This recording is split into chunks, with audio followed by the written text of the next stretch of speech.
Welcome to another episode of the MMA Lockcast. I'm your host, Manpreet, aka MMA Lock of the Night, and your boy on Twitter at MMALOTN. This week we're going over UFC Fight Island 8, which is headlined by Magny and Michael Chiesa in a pivotal welterweight bout.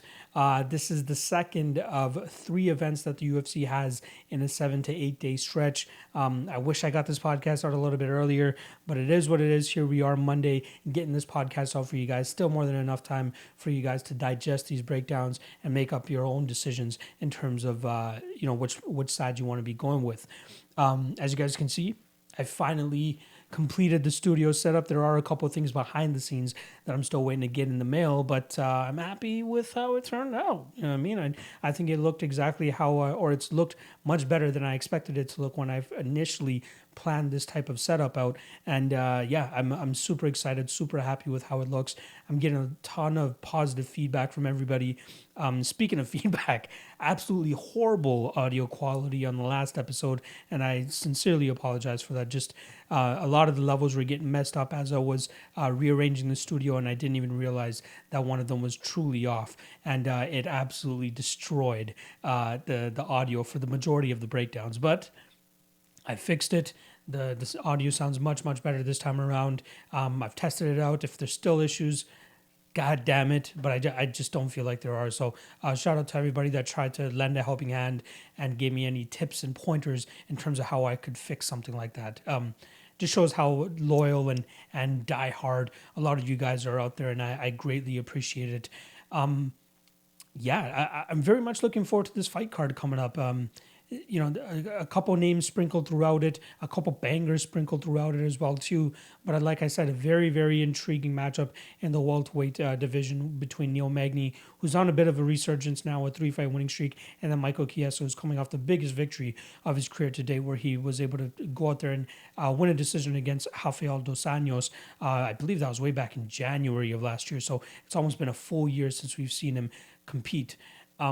Before we get into that, though, let's go over my last event. Absolutely horrible event on my end. Probably one of the worst. Not the worst, but so I've definitely come back from worse in the past. But this was a bad, complete bad read everywhere on this card.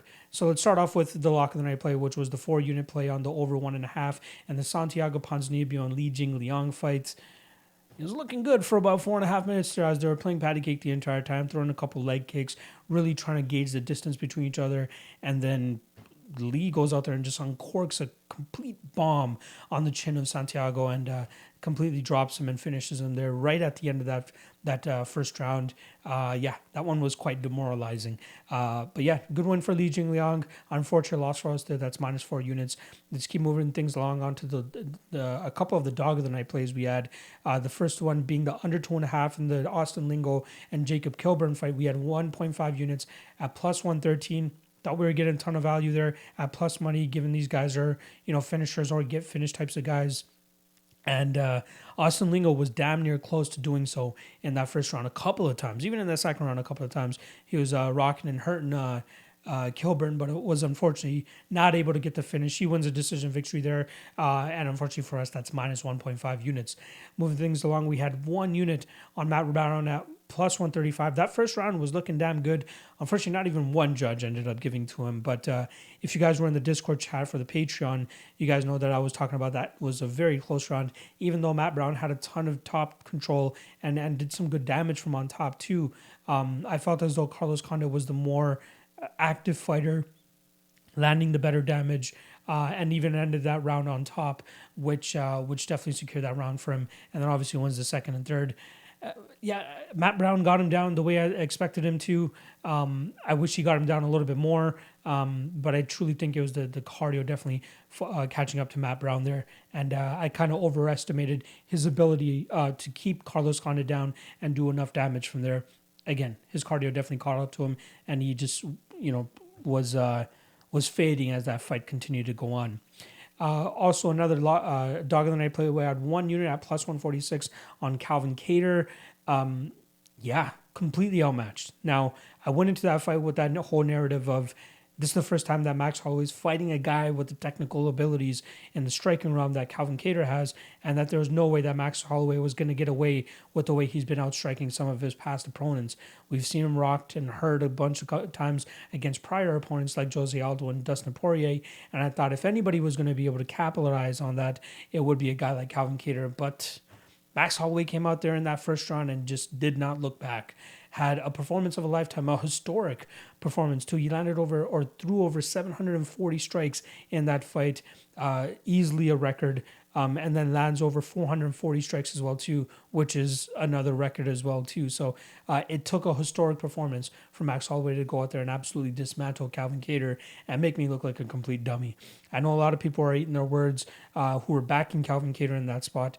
And given everything that we knew going into this fight, I'd probably take the same shot again. You just don't expect that type of output from Max Holloway from minute 1 all the way to minute 25. Like normally he picks things up as the fight goes on, especially in that third round is really when he starts to get things going. But I guess he knew in this fight against Calvin Kattar, he needed to demoralize him right off the bat, and then the fight was going to be his the entire time. And it exactly was that. We had a 50-42, I believe, in there too, but I think the other two judges had it as a 50-43. Absolutely masterful performance from Max Holloway, and I will definitely think twice before I fade him next time around. And then lastly, we had a 1.5 unit parlay that started off with Carlos Felipe in a decision that I don't think he truly deserved. However, we got lucky, got that leg of the parlay hit, and then the stupid side of me, for some goddamn reason, as much as I've been decrediting, just completely devaluing the hype and popularity of Joaquin Buckley, I still went out there like a chump, and I still went out there and parlayed to get him with Carlos Felipe. Initially, my parlay was going to be Carlos Felipe and Ramazan Emeev. I scared myself off of that Emeev play, eventually put in Buckley instead, and very, very unfortunate loss there. Buckley gets deaded by Alessio Di Chirico in that first round. So, that really sucked. Nothing went our way that night. Even the Carlos Felipe fight, even though we got our hand raised in that fight, I don't think he deserved the victory there. And it should have been a clean reverse sweep regardless. And that's exactly what it was. We were down -9 units there. Very demoralizing for sure. But I took a little bit of time off, got right back into the game, and I feel ready to go for UFC Fight Island 8, and got a ton of breakdowns already out. And I'm about to obviously get this podcast out on this Monday for you guys as well. Before we get into breakdowns, I do want to plug the Patreon as always. Probably not the best week to do it, especially after such a demoralizing loss at UFC Fight Island 7. But somehow, some way, we still end up about 2 to 3 more patrons than I did going into Fight Island 7. So I appreciate all the support that everybody's been giving your boy, and I hope to reward you guys over the next 2 events, especially after that horrible debacle that we had to go through for UFC Fight Island 7. So once again, the Patreon, $5 a month. You get all the picks, which probably you don't want to tell, obviously, after that event. But also you get early access to the breakdowns, the best props and bets article as well too, which comes out the day before the fights. We have a great Discord channel as well too, where we have a bunch of people remaining active on there, especially giving their community picks on different sports like Chinese basketball and golf and football and all that other stuff. So they're keeping it active. They're NCAA as well too. So shout out to all the guys in the Discord and the Patreon that are keeping the community picks thread alive. And then obviously we just talk about the fights and other things as well too. So it's a great Discord channel. And then lastly, the last thing I'll plug about the Patreon is this week I'm going to be beginning the pay-per-view parlay for the patrons. And what I mean by that is I've decided that we're going to have a 4-leg parlay for every pay-per-view coming up, and I'll put down 5% of my monthly take from Patreon on a parlay that's decided upon the patrons. So I'm going to be putting out like a poll/survey type of thing where people will pick their 4 best spots that they like on the upcoming pay-per-view, and depending on what the results show me on the survey, I will pick the 4 most popular legs of the parlay, put 5% of my Patreon monthly take on it, and if that parlay hits, I will disperse those winnings to one of the patrons, just a random patron as well too. I'll be doing like a live stream to do a draw so everybody can be in the loop. But yeah, I just think it's a solid way for me to kind of give back to the people that have been supporting me month after month, event after event. And I think it's a fun way to keep people engaged. And I truly believe that the patrons really enjoy it. Again, I've gotten a very good reception from the patrons who have already helped me in terms of deciding that I should be a 4-leg parlay and other things regarding this perk. So yeah, shout out to all the patrons that's helped me out with that. And I hope we get to kick it off with a win at UFC 257 so that I can disperse a little bit of winning. So if you want to hop in on that, again, the link is in the description below for the Patreon. Again, huge help in terms of making me allowing me to do this on a full-time basis. Damn near close to it, super close. I set the goal on the Patreon as at the 400 patron mark is when I'm truly gonna send in my resignation note to my 9 to 5, and it's all gonna be thanks to you guys over on the Patreon. All right, that's about it. Let's get into the breakdowns for UFC Fight Island 8, and yeah, good luck.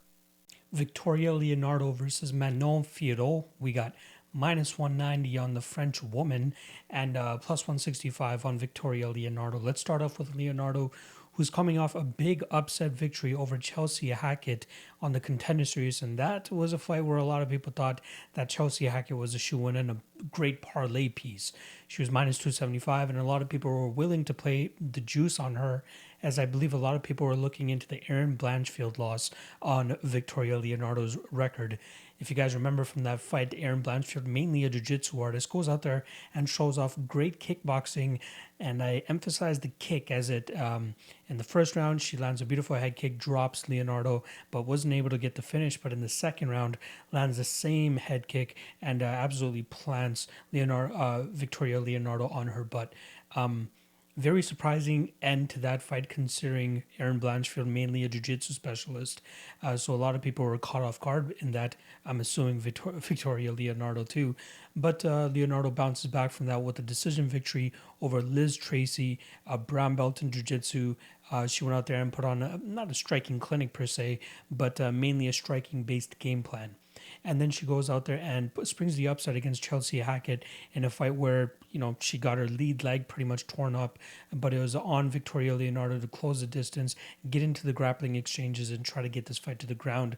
And that's exactly what she did. In the second round, she was successful in getting the fight to the ground and passing to that full guard position where she was able to rain down shots and showed great balance and a base from that full mount. Chelsea Hackett was screaming, bucking, doing whatever she could. Unfortunately, she was not able to get out of that position, and we saw Victoria just rain down vicious ground and pound. It was very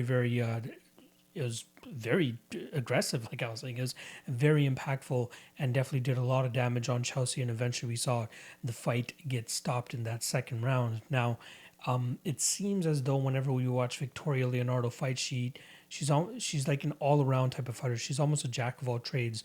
Like, she's a purple belt in jiu-jitsu, but she shows decent kickboxing as well too. Obviously not to the level of her opponent in this fight, but it seems whenever she goes into a fight, she bases her game plan around whatever her opponent brings to the table. For example, like the Erin Blanchfield fight, she tried keeping that fight in the stand-up realm. Unfortunately for her, it did not work out. In the Liz Tracy fight, a fighter who had a brown belt compared to her own purple belt, she tried keeping the fight on the feet and did a good job in terms of maintaining that distance. That was a fight where she had a bit of a height advantage, so she was able to go out there, you know, land the jab with pretty much some consistency, continue to move on the outside, really nullify the grappling game or clinch work of Liz Tracy, and did a good job of pretty much outstriking her. There's really only two judges that actually gave Liz Tracy that first round, and then the rest of the rounds were scored in Victoria Leonardo's favor. And then the Chelsea Hackett fight, obviously she knows she's going to be outgunned on the feet. She goes out there, takes the fight to the ground, and eventually gets that finish in that second round. Beautiful ground and pound. Her lead leg was absolutely getting chewed up by Chelsea Hackett, who seemed to be spamming the same combination over and over, which was the 1-2 leg kick. And we saw a couple leg kicks in. It was already doing a ton of damage to Leonardo's legs. So I understand that approach from Chelsea Hackett. Unfortunately, we didn't see much from her off of her back in terms of being able to survive. She survived that first round. Obviously, she found herself in a bad situation. But then that second round, I think that jiu-jitsu, the base of Leonardo's game was really catching up to Chelsea Hackett there, and she just could not buck her off of her. Now, on the flip side, we got Manon Fiorot, who's, or Fiorot, I'm trying to do my best in terms of landing the pronunciation from this French woman, but she was very, very active in 2020. In July, she had her first fight of 2020, and from July to November 27th, she managed to rattle off 3 fights. All of them she won via finish, and she showed great improvement from a fight-to-fight basis. Now, she has a kickboxing and Muay Thai background, but once she got into the MMA world, she really started to showcase that she was about that life. And I want to say that with as much meaning as possible, because she showed that she was pretty good in the grappling realm, or at least making the improvements that were needed to be better in that world. Like her first fight was against a girl named Leah McCourt, who was 0-1 in MMA at the time, and made it pretty much obvious right off the bat that she wanted to engage in the grappling realm and the clinch realm and try to pretty much just out-muscle Manon. But Manon did a really good job in terms of sweeping in certain situations, getting back to her feet, doing damage on the feet as well too. Unfortunately, she lost the fight via split decision, but a lot of people thought that she deserved that fight given the amount of damage that she was dishing out in that fight. Me being one of them. I thought she definitely won that fight. But I was very, very impressed by what I saw from her in her fights in terms of the grappling realm. Like you would expect a kickboxer who had as much experience as her to mainly just focus on the kickboxing. But there were fights where, like the Corinne Laframboise fight, for example. We saw Laframboise just go out there and just unleash some haymakers. Maybe not the most technical, but she was landing on Manon, and Manon decided to engage in the clinch, engage in the grappling, and really try to put on a complete MMA performance. And then as the later that fight went on, the more Manon's kickboxing came to fruition, the more Laframboise was, kind of fading, and she got her nose absolutely busted up by Manon. And the next couple fights, the Naomi Tatarugla, absolutely butchered that name, but in that fight we saw another example of Manon's kickboxing experience. In that fight, she had a pretty sizable height advantage and reach advantage, and we saw right off the bat with her side kicks, beautiful side kicks, especially one that she landed on Laframboise in the fight before. She absolutely planted Laframboise on her butt. But she started off the Naomi fight with a bunch of those side kicks to try to maintain that distance, and even when the fight hit the ground, she showed great top control, landed a bunch of ground and pound, and eventually finished that fight via ground and pound as well too. Very, very impressive. And then her last fight against Campo, I believe Gabriela Campo is her name. That girl just did not seem like she deserved to be in that fight either. And she finishes the fight out with a bunch of strikes up against the cage, completely outclassing Campo there.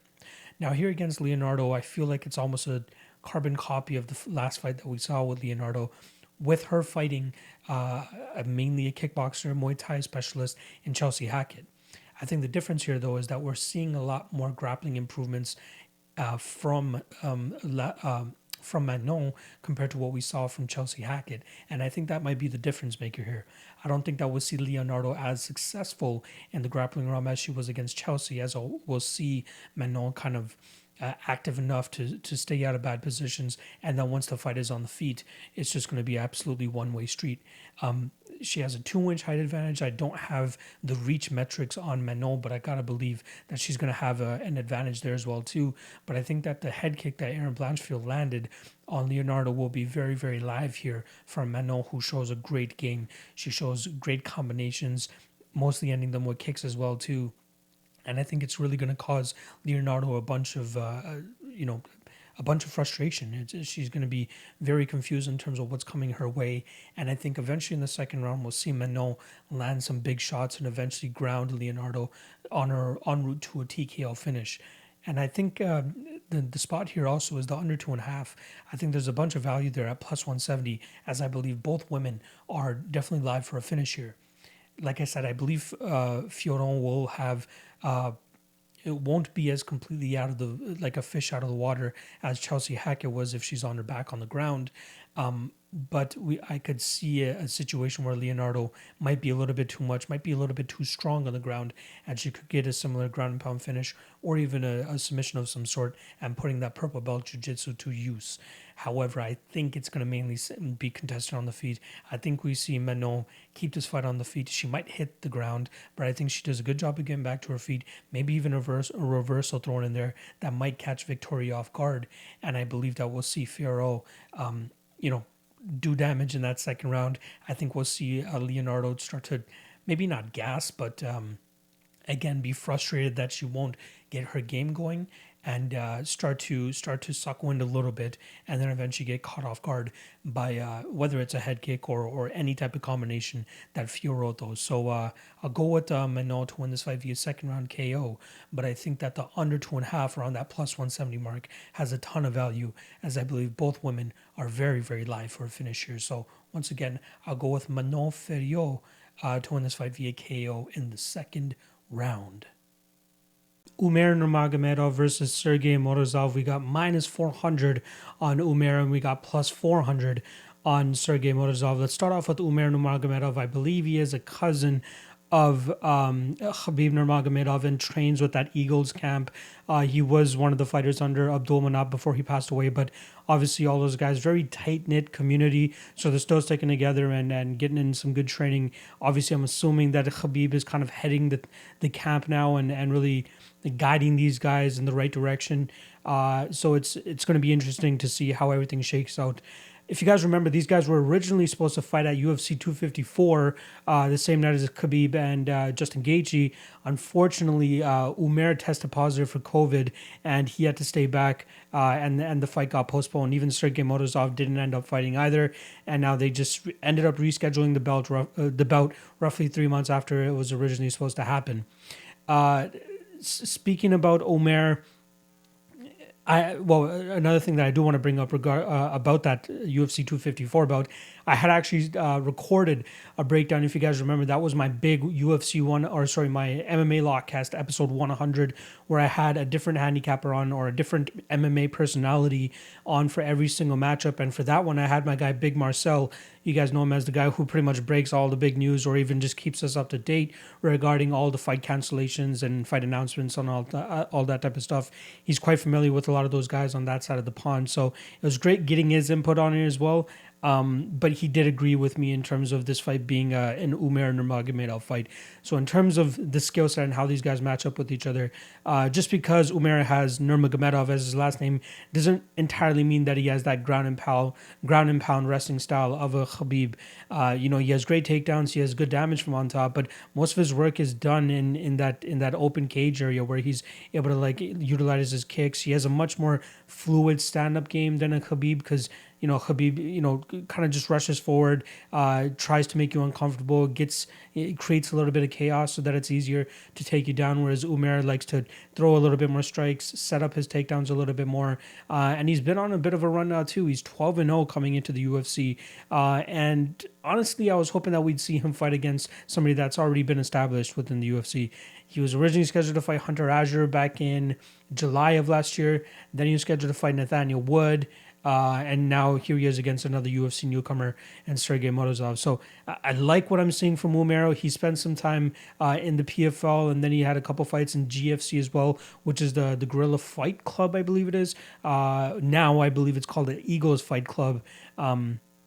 That was a company that was very closely associated to the Nurmagomedov camp and that Dagestan region. So they got a lot of good matchups for themselves. They're not saying that he's fighting scrubs out there. Like the last guy he fought was 6-0. Before that, in the PFL, he fought a guy who was 13-6. Even in the GFC fight before that, 16-7. So he's going up against guys that have legitimate competition under their belts, good experience under their belts, and they could absolutely push Umar as well too. Now, we've seen more decisions than we've seen finishes from Umar, but out of his last 3 fights, he did get a rear naked choke in both of those fights. He shows good skills on the ground. I do like what we see from him on the feet too, specifically with his kicks. It's probably one of the more diverse kicking games that we've seen from somebody who comes from that region. Now, on the Sergey Morozov side, we're talking about a guy who's already had a couple losses under his belt, but he's actually fought some very, very good competition. His second last loss was to a guy named Josh Reddinghouse, who he actually ended up avenging that loss to last time out. That was in October of 2019. So it's been over a year and just a bit since he actually last stepped into the cage. His last loss, Evloev. Most guys already know him as a guy who's already in the UFC, who has a couple wins under his belt too, and is definitely one of the highly touted prospects within the UFC itself too. And that was a very competitive fight up into that finish, and it was more so a finish where it was like a Michael Chiesa and Kevin Lee situation where we didn't really get a tap from Sergey Morozov, but it seemed pretty deep. He didn't protest it too much afterwards. He did say, "I didn't tap," but it wasn't, Michael Chiesa style kind of losing it on the ref or anything. But yeah, that was a quite competitive fight there. He got Evloev down a couple times, landed some good damage from on top, but unfortunately for him, Evloev was too much for him that night, and he got that finished in the third round. But since then, he's put together 5 straight victories over decent opponents, and unfortunately for him, he is coming into the UFC against another highly touted prospect who probably hasn't beat in almost every aspect. If I had to give him an advantage in any aspect of this fight, it would be the hands, strictly the boxing. I think he does have a better technical boxing game than Umar, but this is MMA, so it's only going to take him so far. I think that the kicking game will be able to nullify that from the Umar side, and then eventually translating that into takedowns and kind of just grinding out a decision victory here. So I do like Umar to win this fight. I think he's a little bit more polished. Sergey has 19 MMA fights compared to the 12 fights from Umar, but in terms of the quality of opponents, both guys are fighting very, very tough competition. That's one thing that you can say about these Russian regional leagues compared to the American regional leagues. Like sometimes these guys get a little bit too much grooming on the American side and the regional, and then on the Russian side and on the European side, these guys are fighting just straight killers, rising up throughout the ranks, and then you truly get to see the guys that rise above. And those guys actually end up making it to the UFC or Bellator or one, showcasing a lot of these top talents from that region of the world. But unfortunately from Morozov's side, this is a very, very tough fight to come into the UFC with. A Kazakh representative, another guy from his gym that recently made his UFC debut, actually made his debut on that UFC 254 card that he was supposed to fight at as well, was Shavkat Rakhmonov, who got a quick victory over Alex Cowboy Oliveira. So maybe he's able to parlay that confidence into this fight against Umar, pull off an upset himself too, but this is a much more monumental task to complete than what Shavkat had to deal with that night at UFC 254. So I still think the odds are a little bit wide. I'm not willing to go out there and shell out that -500 on a UFC debutant, even though he's going up against another UFC newcomer as well too.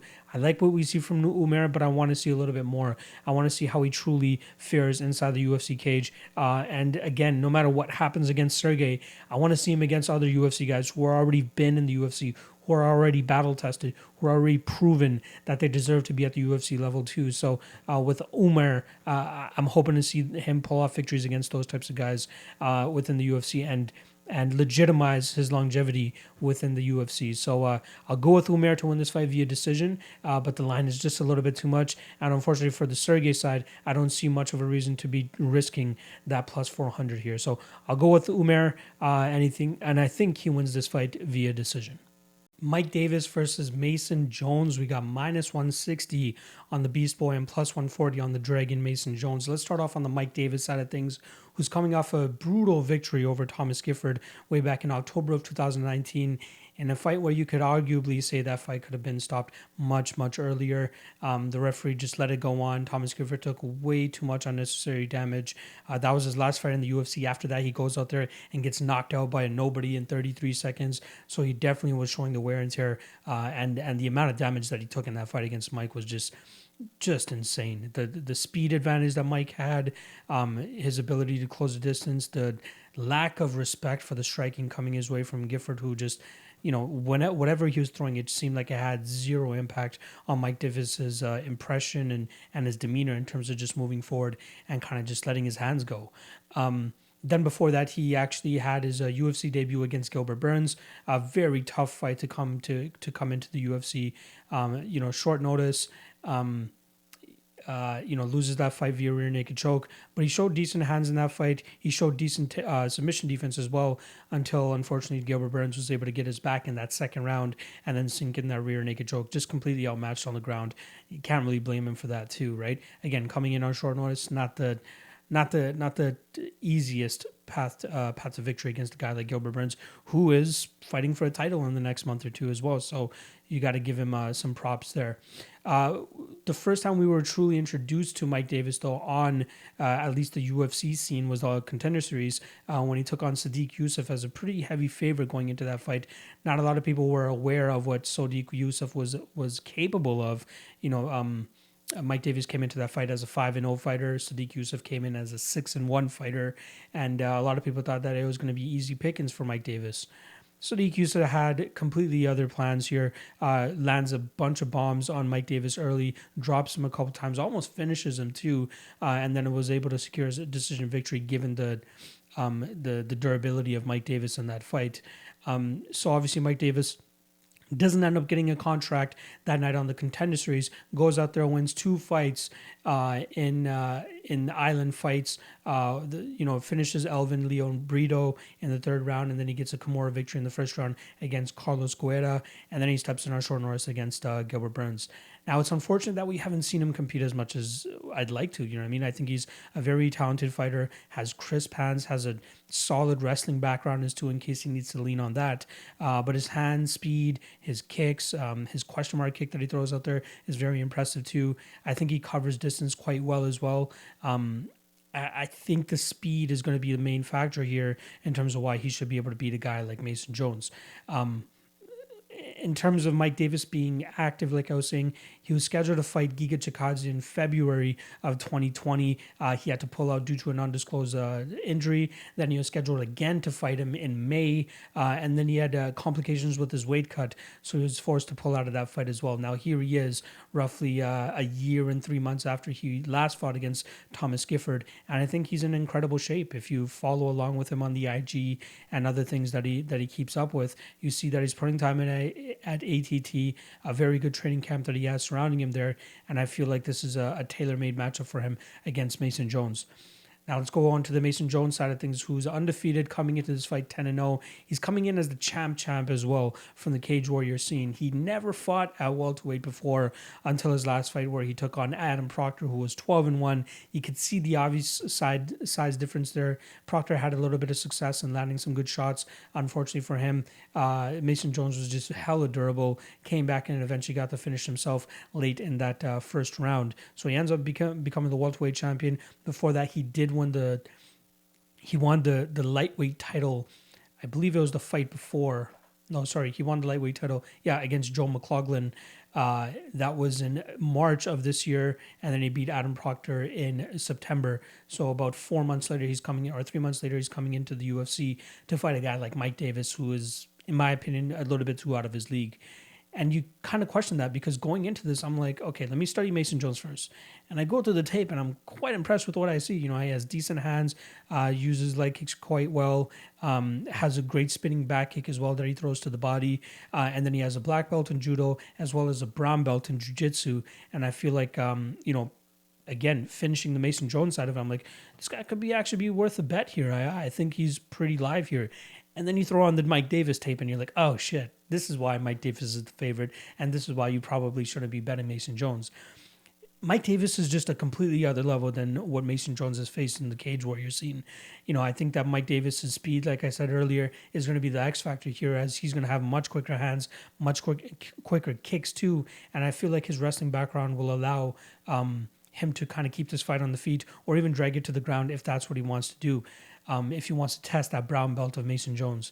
We did see a couple of good Kimura attempts from Mason Jones against, I'm going to butcher this guy's name, but Alexei way back at Cage Warriors 108. Unfortunately, wasn't able to complete a Kimura there.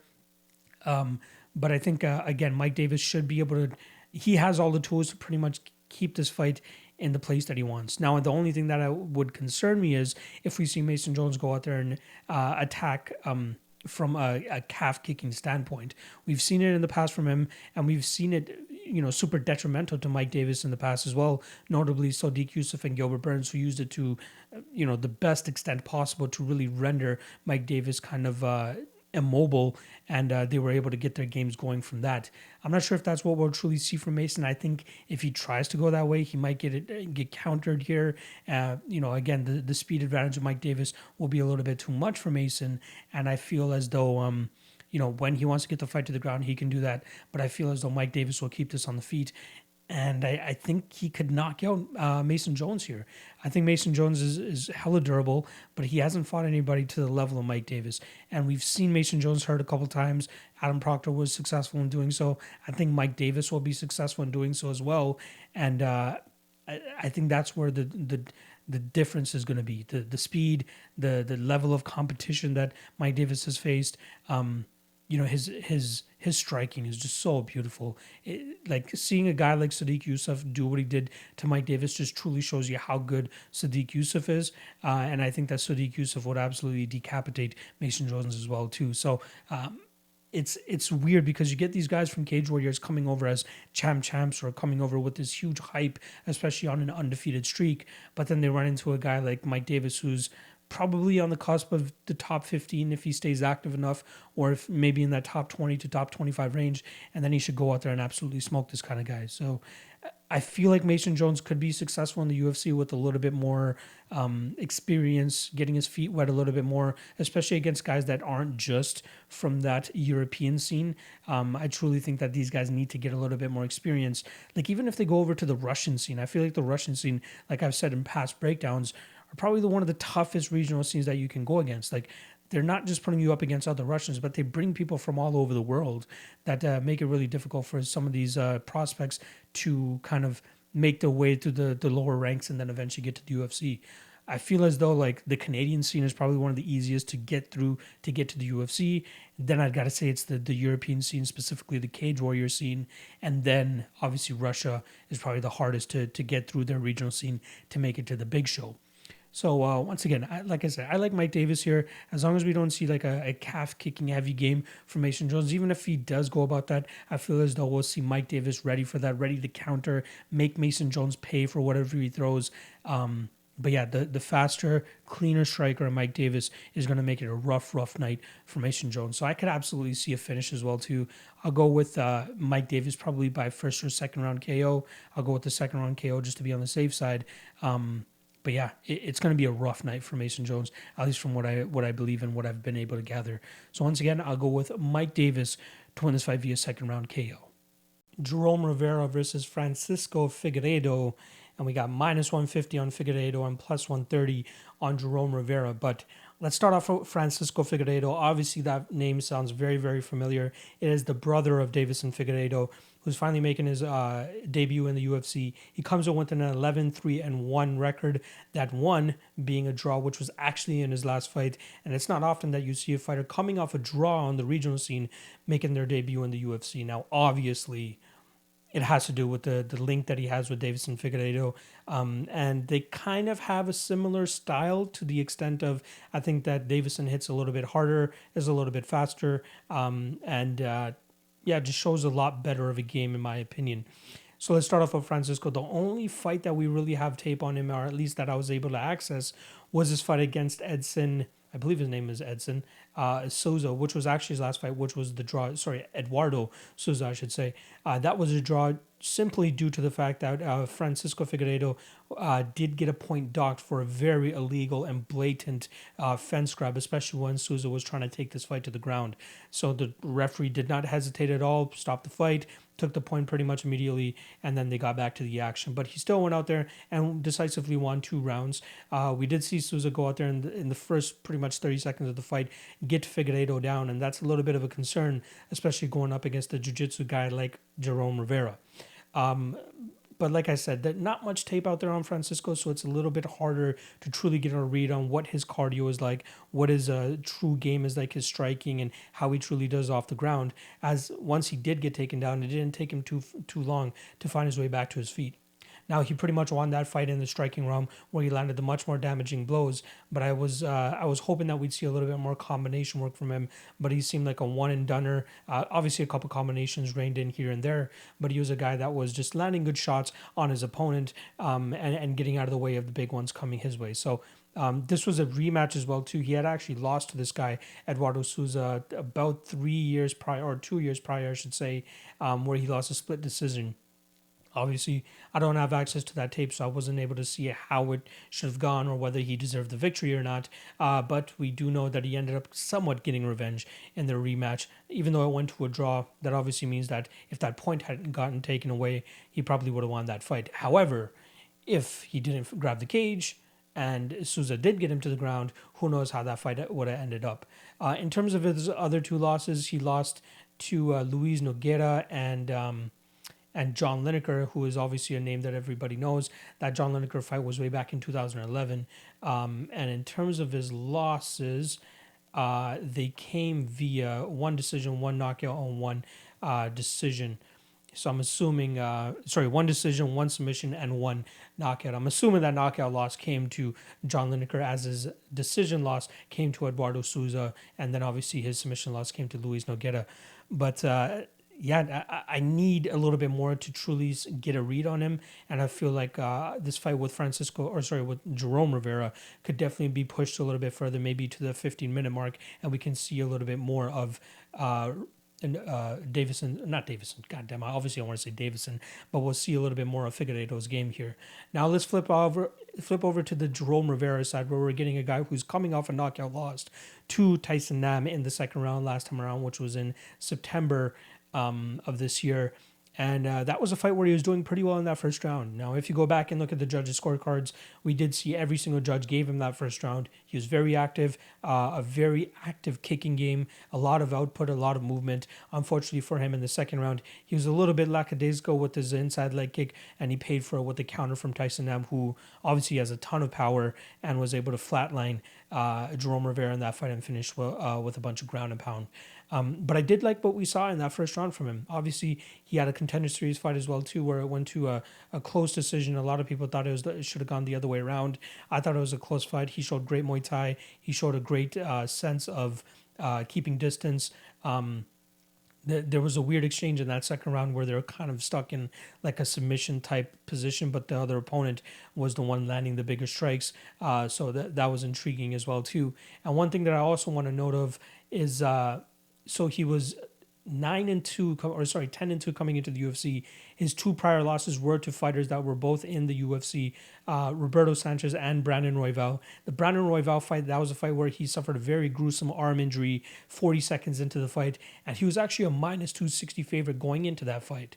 So given how Brandon Royval has looked as of late, obviously he lost via dislocated shoulder to Brandon Moreno not too long ago, but he was on the verge of getting a title shot within a couple months of making his debut in the UFC. Now, I think that just the fanfare and the odds makers and a lot of the MMA fans were kind of discrediting the game of Brandon Royval.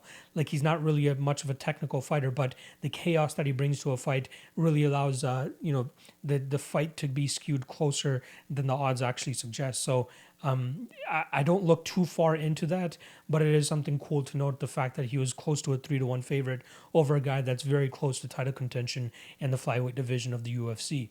So I like what we see from Jerome Rivera. He's very active. He has a good jiu-jitsu game as well too, and I feel like he'll have a bit of a, well, he won't. He definitely will have a bit of a height advantage here. He's 5'11" compared to Figueiredo, who's I believe 5'7", 5'6". So he'll have a bit of a height advantage on him here too. You know, I actually do want to correct myself in terms of the heights there, because I did record this. The only thing I don't have access to actually is the reach of Francisco.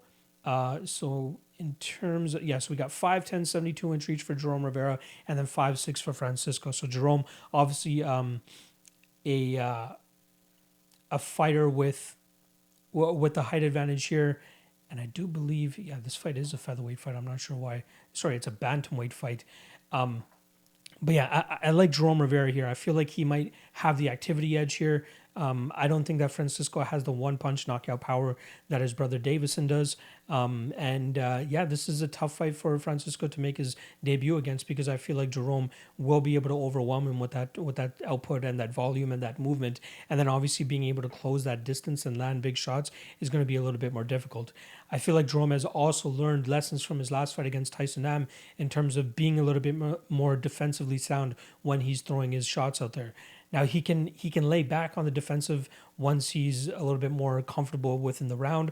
Obviously, the knockout against Tyson Nam came pretty quickly in that second round, and that was more so Tyson Nam just knowing, okay, this guy's probably going to throw a naked kick as well too, and as soon as I counter, it should probably land on the chin. Now, if we saw Francisco maybe set it up with if we saw Jerome set it up with a couple punches and then end off with a leg kick, he probably would have been a little bit safer, and I think that's definitely a lesson that he's got to learn here. So I feel like we could see possibly a takedown game as well from Jerome to get his jiu-jitsu going too. And I just feel like what we've seen thus far from Francisco leads me to believe that Jerome should have a bit of an advantage here. However, limited tape, that alone scares me off of truly betting Jerome Rivera here. I will pick Jerome to win. I do think he gets it done via decision, but I wouldn't be surprised if we see some wrinkles from Figueriedo's game that we haven't been able to uncover simply due to the lack of tape and footage out there on him, at least accessible from my end. So I'll go with Jerome Rivera to win this fight via decision. Unfortunate debut for Davison's brother, but he could absolutely go out there and prove me wrong. But given the evidence and facts and proof that I have in front of me, I got to go with Jerome. Markus Perez versus Dalcha Lungiambula. We got -135 on Dalcha and +115 on Markus Perez. Let's start off with Markus Perez, who's coming off a knockout loss to Dricus du Plessis. I believe that was in October. Yeah, October 10th. He took a loss there, and that was 2 straight losses in a row for him now. Before that, he lost a decision to Wellington Turman. But in that fight against Dricus du Plessis, he came out and showcased a little bit more than I was kind of expecting from him compared to before. Now, if you guys remember my breakdown that I did for that fight, I had said that Markus Perez sometimes plays to or fights to entertain more than he does to actually win, and more often than not that is a bit of a detriment to his style given his spinning stuff, flying stuff, whatever it is. But he seems a little bit lackadaisical in terms of winning rounds. He's more so out there to just, again, be an entertaining fighter. But he came out there in the Dricus du Plessis fight, and he came out with a message, like with a meaning. He, ripped body kicks to Dricus du Plessis, had a good couple combinations, was pushing the pressure for the most part of that fight. And then we see Dricus absolutely just turn it on halfway through that round, and then eventually land a beautiful left hook while Markus was spinning. Once again, like I was saying about his entertaining style, he lands a beautiful left hook, drops Markus, and then follows up with some ground and pound to get the finish there. And that was, that was very discouraging, especially if you're a Markus Perez fan. I feel like he's, he could be successful in the UFC. He has all the tools, in my opinion. He's a decent fighter. He has a good ground game as well too. However, it just seems like he just has a momentary lapse of judgment at times, and it definitely cost him, especially against Dricus du Plessis. Now, I feel like he was supposed to get cut after that fight. Luckily for him, he's still hanging around, but unfortunately for him, he's going up against a heavy puncher in Dalcha Lungiambula. Now, let's start off with let's head on over to the Dalcha side. Former EFC champion over there in South Africa, then came over to the UFC, made his debut against Daquan Townsend, and was able to sleep him in that third round, and then gets finished in the third round as well by Magomedov Ankalaev the next time around. That was November of 2019, and now he was scheduled to fight Carl Roberson a couple times in 2020. That fight ultimately doesn't end up happening. I believe one of them is because Carl Roberson tests positive for COVID. Roberson tested positive for COVID for December 12th, and then another one for December 19th. So now he's drawing Markus Perez, a year and maybe 2 or 3 months afterwards since his last fight. When I was running the tape, from the surface, it looks like he's a guy that just relies on his power. But I feel like I kind of overstated the amount of power that he truly brings to the game. Obviously, physically, he's a very intimidating specimen to look at, especially if you're facing him across the cage. But I'm concerned that we might be overblowing his knockout power. With that said, though, when you have a guy like Markus Perez, who's coming off roughly a 3-month layoff, especially after getting knocked out the way that he did, it leaves a little bit of room for concern. Now, we've seen instances where Dalcha is not able to get the finish, so he goes out there and leans on his grappling and his takedowns. However, he's not the most devastating of a ground and pound striker when it comes to the ground game. I feel like Dalcha kind of uses the ground game to win rounds or win minutes and just kind of control guys rather than just, posturing up and landing big shots from there. Most of his finishes have come from his hands. And that is the concern here with Markus Perez. Now, if Perez was coming off a decision loss to Dricus Duplessis or something like that, I'd be a little bit more keen to be betting the Markus Perez side, especially at plus money. I feel as though he has a little bit more of a complete game than Dalcha. However, his chin issues do worry me a little bit, especially going up against a heavy puncher here like Dalcha. Again, I don't want to overblow the amount of power that Dalcha actually brings to the table, but if you're fighting a fighter that's already compromised, you don't really want to be backing that guy against a guy who's a heavy and explosive fighter like Dalcha. Now, Dalcha got a lot of success over there in the EFC. I feel like he almost got away with a gift of a victory in one of his decisions. I'm trying to remember which one it was. I believe it was the Andrew Van Zyl fight. That's a fight that won complete 5 rounds, but could have gone either way easily. The Stuart Austin fight, very sketchy too. He gets dropped in that first round. Maybe any other referee out there probably would have stopped that fight. Luckily for him, he survives, gets into the second round, and then unloads on Stuart Austin and gets a pretty quick finish. So I thought it was a little bit contradictory in terms of letting Dalcha kind of survive and then going out there and stopping the fight as quickly as he did against Stuart Austin in that second round. So I feel like Dalcha is a little bit limited in terms of the repertoire and MMA game that he brings to the octagon, and that's where Markus might have him beat. And I feel like I am going to be leaning on the Markus side here to win this fight via decision. I just feel like he has more tools. He'll have a little bit of a range advantage here too. Actually, now that I'm thinking about it, this fight is actually, it's a light heavyweight fight. Markus Perez last time around got knocked out at middleweight by Duplessis. Ooh, this is a tough fight to truly call. I'm going to go with Markus. I'll go with Markus to win this fight via decision. I think a good spot here is also the over 1.5. Again, the compromised chin of Markus is a little bit concerning. However, he doesn't have as much weight to cut, especially fighting at 205 pounds here, coming in on relatively short notice. I think he should win this fight. Do I want to bet him at plus 115? Probably not.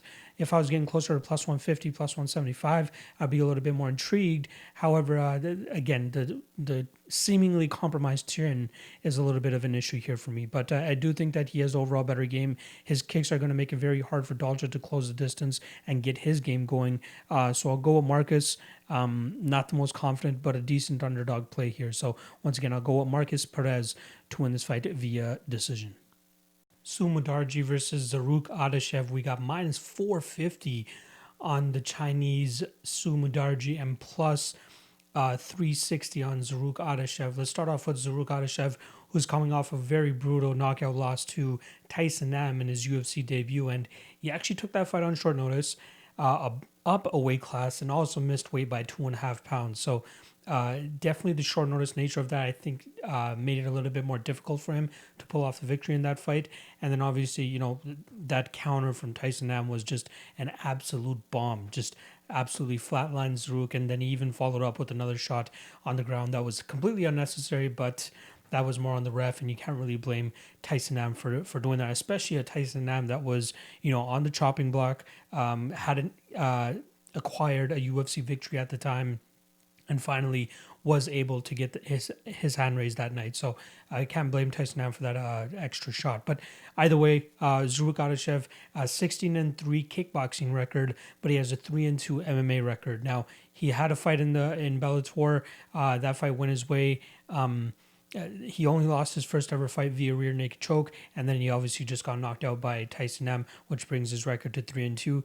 But when you go through his Bellator fights, you see, him trying to get his rounds in, him trying to get a little bit more of an MMA approach and experience, by taking guys to the ground and even trying to get some jiu-jitsu going by like circling for their backs and really trying to gather more experience and get his feet wet rather than just going out and kickboxing these guys, which is what he already has a background in.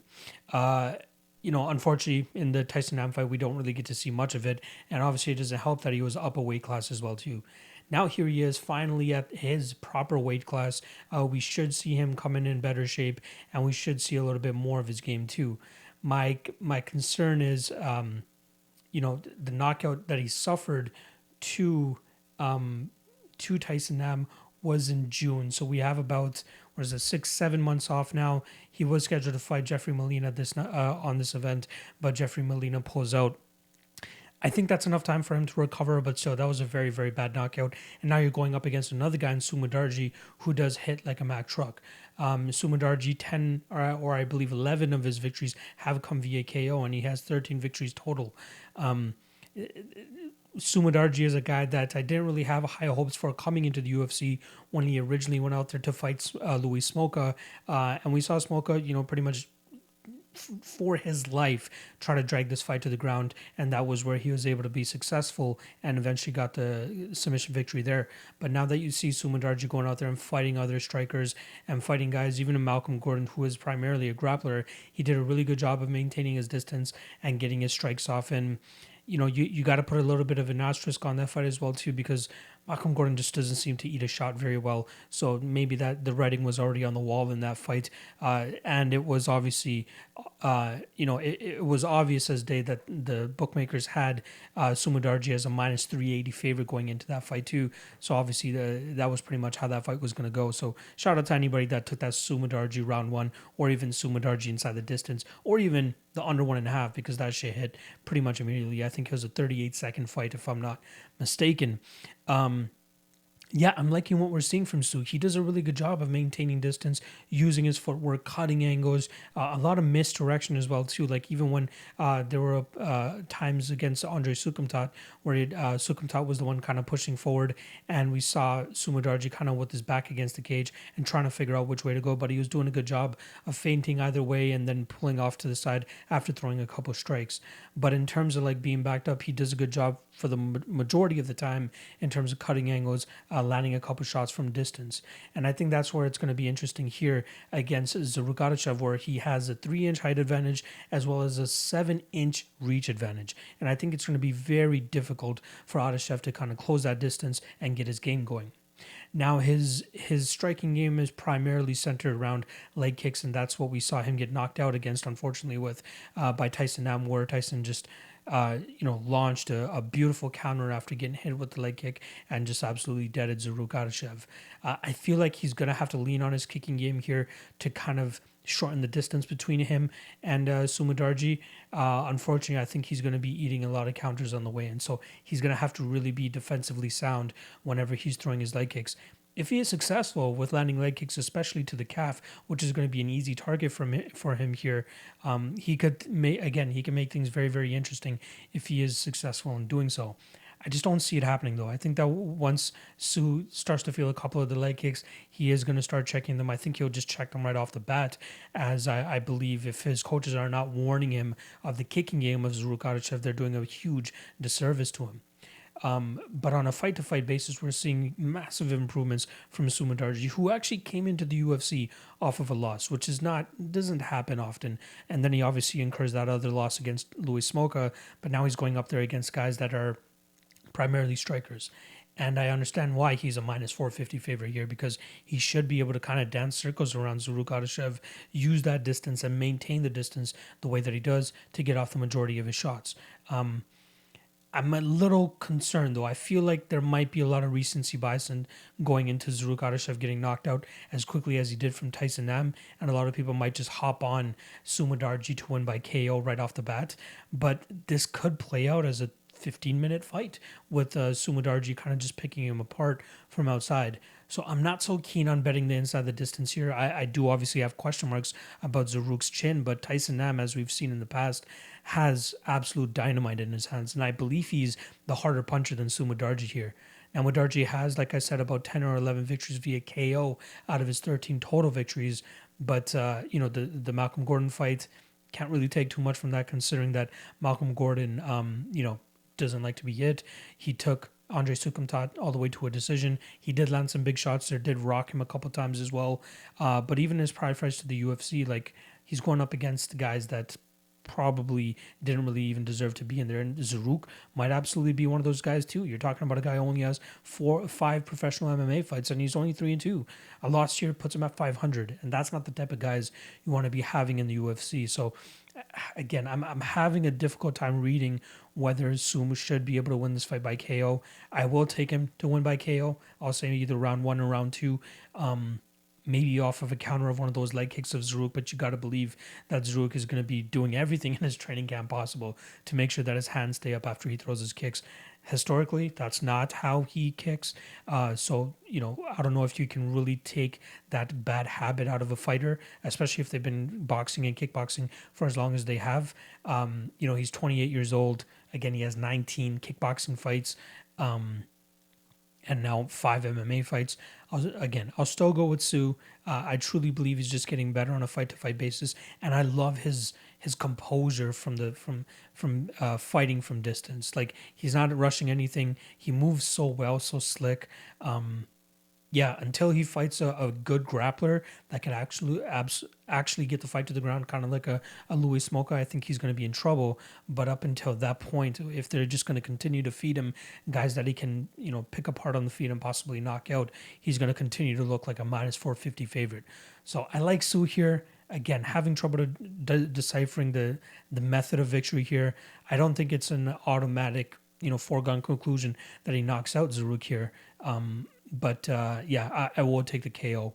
I don't know whether round 2 or round 1. I'll go with round 2. You know what? Fuck it. Let's go round 1. I'll go round 1, Mudaerji KO. But don't be surprised if this ends up turning out to be a 15-minute kickboxing match with Mudaerji just landing more shots, landing better blows, and kind of just shutting down the kicking game of Zarrukh Adashev. So I'll go with Sue. Continue to see him grow on a fight-to-fight basis and progress. Like I said, he's only going to turn 25 on the day of this fight. So he has tons of time to really round out his game and become a much better fighter. So I'll go with Mudaerji first round KO. First round KO for Mudaerji. Ricky Simon versus Gaetan Perez. We got minus 440 on Ricky Simon and plus 350 on Gaetano. Let's start off with Gaetano, who's coming off. He's on 2-1 in his last 3 fights. That one loss that he had was back in May of 2018, where he got knocked out by Josiro Boy. That was a fight where, he did get hurt a couple times in that first round, had some good success in that first round as well too, but the durability of Boy really seemed to hold up there. And then we saw, the takedown game really work out for Josiro, and he was able to get that finish in the second round. And then in the next 2 fights, he was fighting guys that probably didn't even deserve to be in there with him. And I don't think that Gaetano is a super talented guy. To be honest, I don't know if he really even deserves to be in the UFC. This is a very, very tough fight for him to come up against, against Ricky Simon in his UFC debut. But so the fight after his Boy knockout loss was against Percy Herrera. That was a fight where the doctor stopped it due to a very disgusting cut that was, in the hairline of Herrera. You probably could have seen that fight go on longer in a couple of different regions or a couple of different athletic commissions. They probably would have let it continue. However, they just stopped it pretty quickly there. He did some good work in the clinch. He has some good Muay Thai, shows off some good elbows as well too. But his takedown defense looks very lacking. He looks a little bit slow on the feet. I think Ricky Simon is absolutely going to have him beat in the speed advantage here.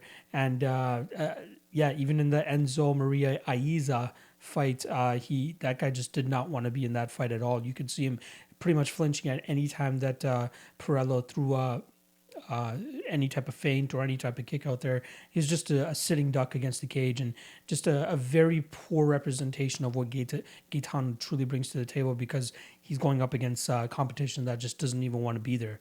Now, in this fight against Ricky Simón, obviously he could be live for a knockout finish or something like that, just as we've seen Ricky Simón finished by Uriah Faber about 3 fights ago. But I just don't see him being able to land clean enough on Ricky Simón, who should be able to control this fight almost anywhere. Like, he should be able to get his hands on him, get an easy takedown, maybe even pull off some ground and pound. He could even be live for a submission, to be honest. I just don't see in which realm this guy truly beats Ricky Simón. Now it's down to Ricky Simón's durability. Saw him get finished by Uriah Faber. That was very tough to watch, especially against a guy in Uriah Faber who's not really a knockout artist. So that's something that you're going to have to worry about paying the juice here on Ricky Simón. But if you're talking about something that's very low percentage, you still got to go with Ricky Simón here. Even at the minus 440 line, I think he absolutely goes out there and dummies this guy. If he is smart, if I truly believe that Ricky Simón is a fighter with very good fight IQ, he should be able to go there, get this fight to the ground pretty quickly, and then just go to work from there, whether it's ground and pound or a submission. I truly think he's very, very live for a finish here. I'd be surprised if this fight goes to a decision. That would mean Ricky Simón would just be playing this fight super, super safe. But I don't believe that this Perello guy has much of a gas tank. I feel like, again, he's going to be at a very significant speeded disadvantage. And somebody actually compared Gaetano to David Teymur, and it's hard not to see it. Like, these guys are guys that are mainly Muay Thai fighters, don't have much of a ground game, and have a sketchy gas tank. And we know where the career of David Teymur went as well too, right? So is it David or Daniel? I feel like it's David. Daniel is the good one. David's the shitty one. Let me confirm that, actually, because I feel like I'm getting that wrong. It's been a long time since we've seen the Teymur brothers in there. David Teymur is... Okay, I am incorrect. I meant Daniel Teymur. Daniel Teymur is the one who he reminds me of. Again, not the fastest on the feet, throws with a little bit of power, has some good elbows, has a decent clinch as well too, lands some good knees in there. But I find it hard to believe that he'll be able to control a guy like Ricky Simón, who should be much, much stronger in those positions, should be able to get the takedowns, and should be able to control pretty much the entire time.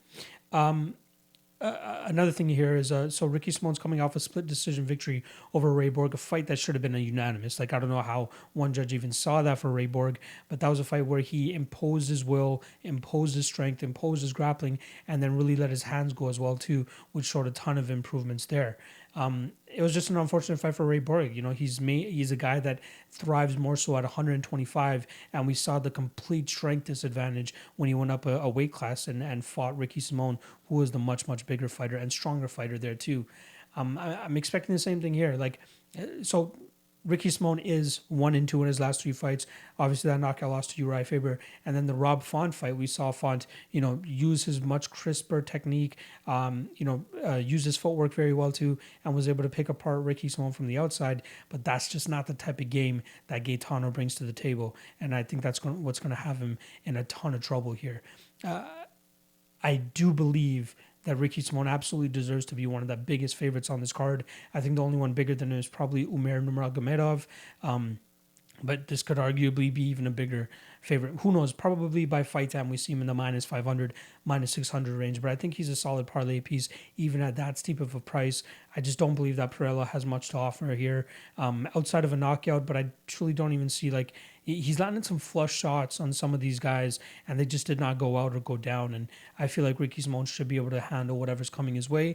And I think that Ricky Simón, like I said, his fight IQ should be off the charts here, as long as he goes in there, gets the takedown pretty much right off the bat, and then does some work from on top. Keep the fight as safe as possible. You know what I mean? There's no need to play on the feet if you don't need to play on the feet. And everything that I've seen on tape to this point leads me to believe that this guy has no takedown defense and will struggle very, very much against a guy like Ricky Simón, who has a very strong wrestling game, wrestling background, and a wrestling game plan that he usually brings into his fight. So I got Ricky Simón, but pretty much by however he wants. let's get fancy with it. I'm going to say Ricky Simon by first round ground and pound finish, as I believe that this guy's just not going to be able to get up, not going to be able to sweep, and I don't think he has any type of submission game that is going to be threatening to Ricky Simon here. So once again, I'll go Ricky Simon to win this fight via first round ground and pound. Tom Breeze versus Umar Akhmedov. We got minus 150 on Tom Breeze and plus 130 on the Russian Umar Akhmedov. So let's start off with Akhmedov, who's coming off a loss to Chris Weidman last time around, where he lost that fight via decision. But before then, he was putting together a pretty solid streak where he won, what was it, 5 straight fights in a row, actually undefeated in his last 6. We have a draw there with Marvin Vettori way back at UFC 219 in 2017. But before that, the only time he had suffered a defeat, or not only, but one of the times that he had suffered defeat was Eliseo Zaleski dos Santos back in 2016. Now, we know what Akhmedov's style is. You know what I mean? He likes to move forward. He has a solid, some decent power in his hands, throws a lot of winging hooks, a lot of wide winging hooks. Not really the most technical striker out there. Has some decent takedowns as well, too. And does a decent job of holding top pressure when his opponents aren't really doing the best in terms of trying to get out of those bad positions. It's funny because he kind of reminds me of a guy like Yoel Romero in the sense that a lot of people always want to shit on his cardio and his gas tank and saying, oh, he's always huffing and puffing in that third round and he's always live to get finished in that third round. However, he's still always winning these decisions. He's always going out there and surviving the third rounds or even winning the third rounds in some of his fights. And so he's kind of like proving people wrong, even though people are assuming these certain things about him. Like he did lose in the third round to Sergio Moraes and Eliseo Zaleski dos Santos back in 2015 and 2016, respectively. However, since then, he hasn't lost a fight via finish or even finished a fight in that amount of time either. Now, in terms of talking about finishing fights, the last time he did finish a fight was against Brian Ebersol, but that was a little bit of an interesting one because that was a knee injury that they eventually stopped at the end of that first round. So if you want to talk about legitimate last finish for God, I'm absolutely butchering his name, Umar Akhmedov, the last time we saw him actually finish a fight and not due to an injury was against Thiago Perpetuo way back at UFC Fight Night 32, which was in November of 2013. So we're talking over 7 years ago, or just over 7 years ago, with a couple months as well too, since we saw him get a finish. With that said, like again, he doesn't have the most impact or power when we're talking about his ground and pound and when he's holding top control over these guys. But he's still able to go out there and grind these guys out, push them up against the cage, and get the takedowns that he needs to, and just outposition these guys, which is why he was able to go on that 6-fight unbeaten streak before running into Chris Weidman, which was a very, very close fight itself too. A lot of both of those guys kind of relying on the position more than damage in those fights, and Chris Weidman was able to outposition him for the majority of that fight. Now, this is a completely different stylistic matchup that Omari has fought in a long time. Now, going up against a guy like Tom Breeze, you're talking about is somebody who's very, very slick on the feet, amazing boxing, very crisp, very technical, a big dude too. That's something that a lot of people are going to have to worry about here if you are backing Omari Akhmedov. We got 6 foot for Omari with a 73-inch reach, whereas Tom Breeze is coming in with a 6'3", 6'3" advantage in terms of the height. Not advantage, sorry. He is 6'3" coming into this with a 73.5-inch reach, but they're definitely going to look a lot different in terms of different weight classes once they step into the cage as well too. Now, Tom Breeze is a guy that I've been very high on for a long time, but it seems like his issue is that mental game. He's not always able to go out there and do the best that he can because it seems like he mentally collapses and he mentally breaks. There was a long lull in a period of time where he wasn't really even going out there and getting fights just because he just mentally couldn't do it. He's always had these anxiety attacks and these panic attacks, and I hope now that he's had 2 straight fights within the calendar year that hopefully he's been able to fix that and remedy that and is able to actually make the walk. Like I believe one of his fights, I can't remember exactly which one, but it might have been the Roman Kopylov fight. It might have been even earlier than that, maybe against Ian Heinisch, Carlos Ferreira, or even Alessio Di Crico. All of those fights he pulled out of, but one of those, it was literally like the day of that he eventually pulled out of the fight due to mental whatever it was. So if he's able to fix that, and if he's able to really get that kind of solved, I feel like he could be a really big problem for a lot of guys in the game. His loss to Brendan Allen was a very, very weird one. He initiated the grappling. He tried getting the fight to the ground with a beautiful trip. However, Brendan Allen did a really good job in terms of changing the momentum of the direction of that takedown, and eventually ended up on top of Tom Breeze. You kind of see the failed look in Tom Breeze's eyes as soon as he ends up on his back. Still had a hook in a weird position given how long and lengthy his body is. However, Brendan Allen was able to do a good job in terms of securing that top position.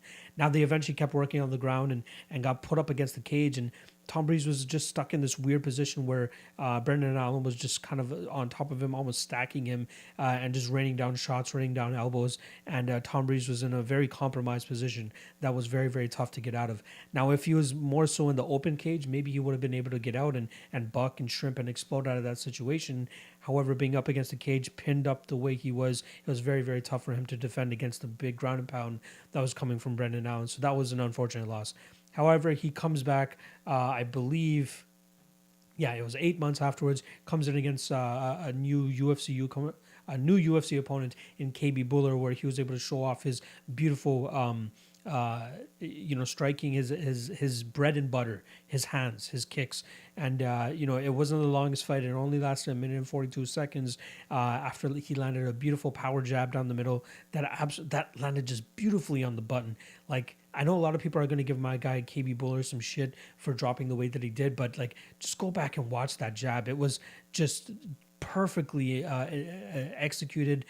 He got the brunt of that strike right on the center of the face, like just right on the nose. Like if you get hit really hard on the nose, more often than not, guys are going to collapse and fall to the ground. And eventually Tom Breeze just went apeshit with the ground and pound and eventually got the stoppage there. So I'm sure mentally that was probably a very big thing for him to get that. And hopefully he's able to parlay that into a solid performance here against Umar Akhmedov, because on the feet, I think he absolutely blows Akhmedov out of the water. Now, I've heard certain takes out there that they think that, the under 2.5 is a solid spot.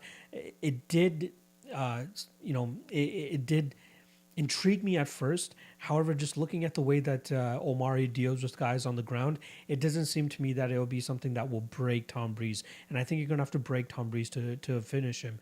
And I think that's what, given add in the incentive that he was pinned up against the cage against Brendan Allen, and the tenacity that Brendan Allen was bringing into that cage as well, too, with that ground and pound.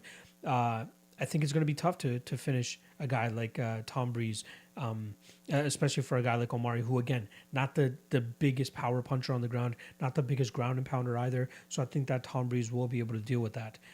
The longer this fight stays on the feet, the worse it is for Umar Akhmedov, and the liver I think Tom Breeze is in terms of finishing this fight. I think he could absolutely pick him apart on the feet. He's got to maintain his distance. He's got to make sure that he circles out, keeps his back off the cage. I believe, they are at Fight Island, so they're going to have the bigger cage. I'm not a huge proponent of the smaller cage being worse for certain guys.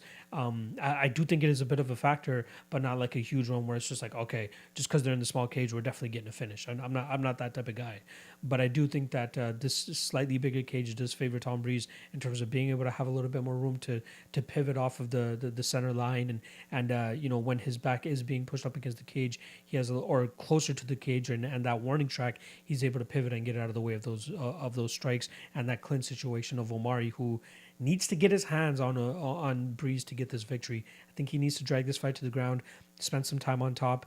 And Tom Breeze has been putting in work with his jiu-jitsu too. He's had a couple grappling competitions and grappling fights, although he didn't really show the greatest grappling against Brendan Allen. Allen is a high-level jiu-jitsu guy, in my opinion, as well too. But I think we could see, even if this fight does end up on the ground, I think we could see some good stuff from Breeze off of his back. So I'm not too worried about Breeze there either. My only qualm and my only issue with Breeze is his mental state. We can't trust it yet. At least in my eyes, I can't trust it yet. Skill for skill, he should absolutely blow Umar Akhmedov out of the water. Like, he should be a -250 favorite if he could mentally keep it together. Now, I need to see him go out there and show us fight after fight after fight, maybe 3 or 4 fights in a row where we see him not break, not mentally take a break or anything like that, or fold under any type of pressure. That's when I'll start to be a little bit more confident in Tom Breeze. But If you're telling me scale for scale right now, I'm gonna have to go with Tom. I don't see any value on Omari at that plus money. I feel like Tom Breeze has this fight wrapped up.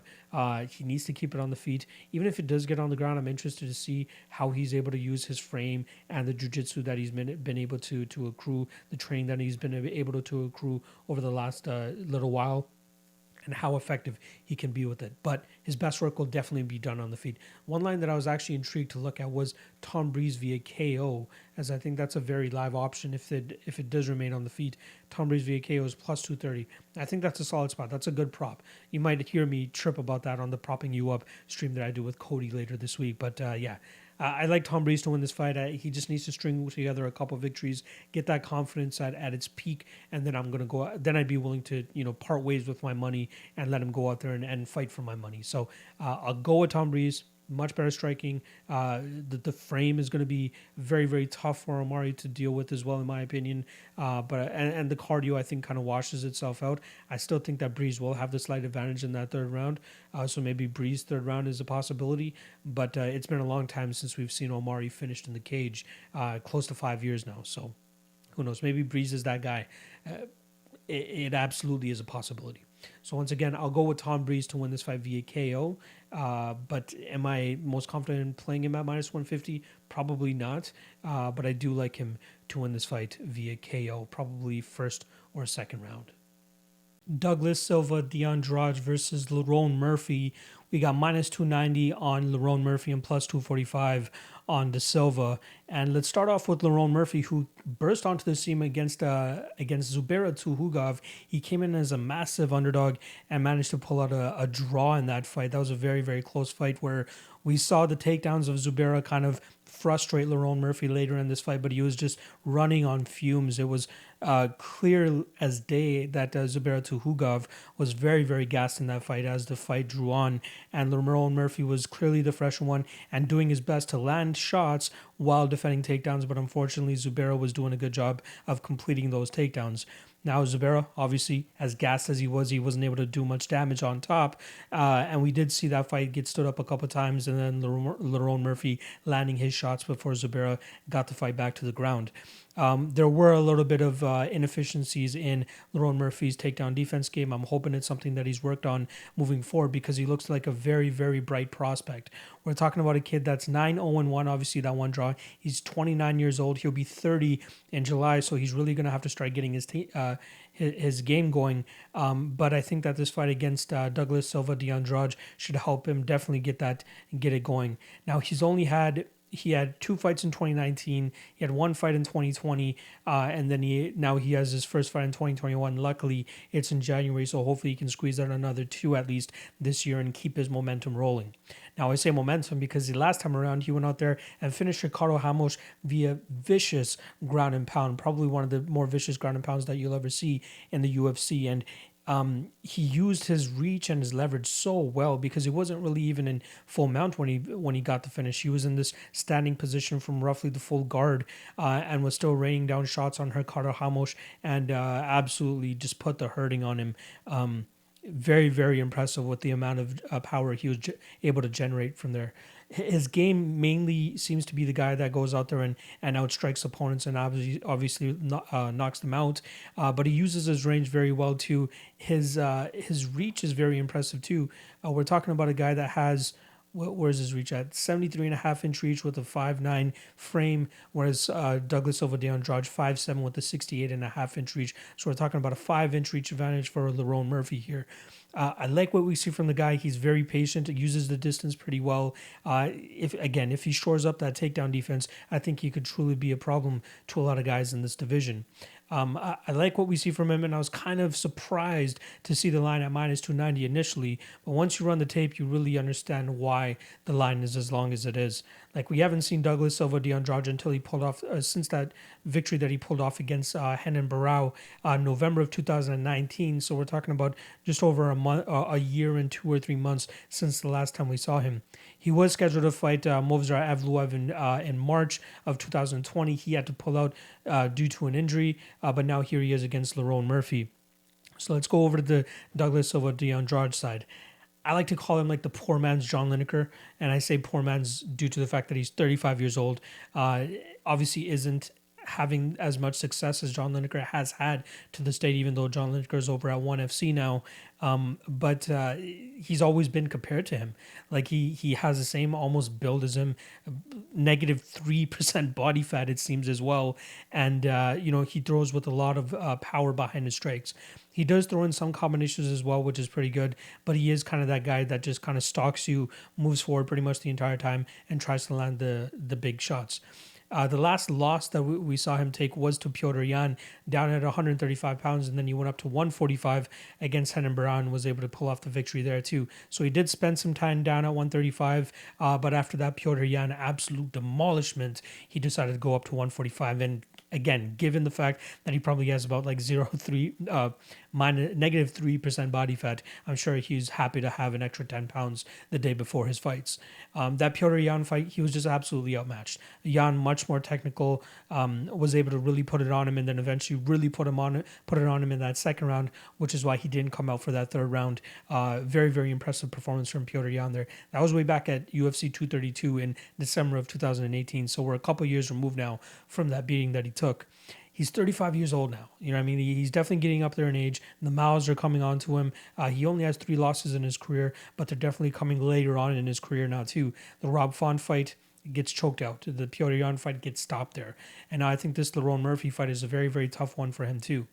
I think if we go strike for strike here, Lerone Murphy is probably going to be the better fighter. Uses his distance a little bit better. Should be able to kind of pot shot Silva from the outside and then land some big shots once he starts putting his combinations together. But we've seen that from Douglas Silva, where we see when he's fighting guys with a reach advantage, he doesn't mind walking through their shots and landing his own shots, just as we saw in his fight against Marlon Vera, who had a clear reach and height advantage on him. However, Marlon Vera of that day and age, which was February of 2018, that wasn't the Marlon Vera that we see now, which is a guy that throws with a lot more conviction, a lot more power, and a lot more confidence compared to the Marlon Vera there, which was just kind of just throwing his shots out there, doing a decent job of kind of maintaining distance. But we could absolutely see that Douglas just did not respect anything that was coming his way from Marlon, which is why he was fine to eat shots to get on the inside. Now, on the flip side, when he fights a guy like Rob Font, who throws with more conviction, who throws with more power, we saw him struggle a lot more to kind of close that distance against Rob Font. Same with Petr Yan. We saw Petr Yan throw with conviction, throw with power, and throw with confidence, and that really demoralized the onslaught that we saw from Douglas Silva de Andrade. Same with the Renan Barão fight. We saw him, obviously that first round is when Renan Barão was most dangerous. We saw him kind of survive getting taken down in that fight, and then coming back and landing the more damaging shots on Renan Barão, who was fading as that fight was going on. Now, I feel like if they had a different referee, the outcome of that fight could possibly be different. We saw Renan Barão complete several takedowns in that fight and do some good work from on top. And in my opinion, he was doing enough activity to remain active to not be stood up. Unfortunately, Osiris Maia had other plans. He wanted to see these guys go out there and bang a little bit more. And again, if it was any other referee, I feel like they would have saw the work that Renan Barão was doing from on top and kind of let them ride it out from that position. And we would have saw Renan Barão probably pull away with a decision victory there with the takedowns. And I feel like that could be an advantage for Lerone Murphy here, who we saw just in his last fight how devastating his ground and pound could be. And it doesn't seem like Douglas Silva de Andrade has the greatest takedown defense. I feel like we'll see Lerone kind of test it out on the feet, but if he wants to play it as safe as possible, it's to drag Douglas to the ground and do some good work from on top. I don't really think that Douglas has much to offer in the jiu-jitsu department here, so I'm not sure if Lerone will have much to worry about if he does end up taking this fight to the ground. Even from the full guard, we can expect a ton of damage and power coming from Lerone, and I kind of feel as though that might be the approach he takes in this fight, is getting that takedown and is kind of just landing those big shots, because I feel like that's the higher percentage way for him to win this fight, rather than going out there and kind of just trying to maintain his distance and keep from the big shots of Douglas Silva de Andrade. That's where Douglas does his best work, when he's able to move forward, land his big winning shots to close the distance. However, the longer this fight plays out on the feet, I think the more discouraged Douglas will get, because I feel like Lerone will have the speed advantage.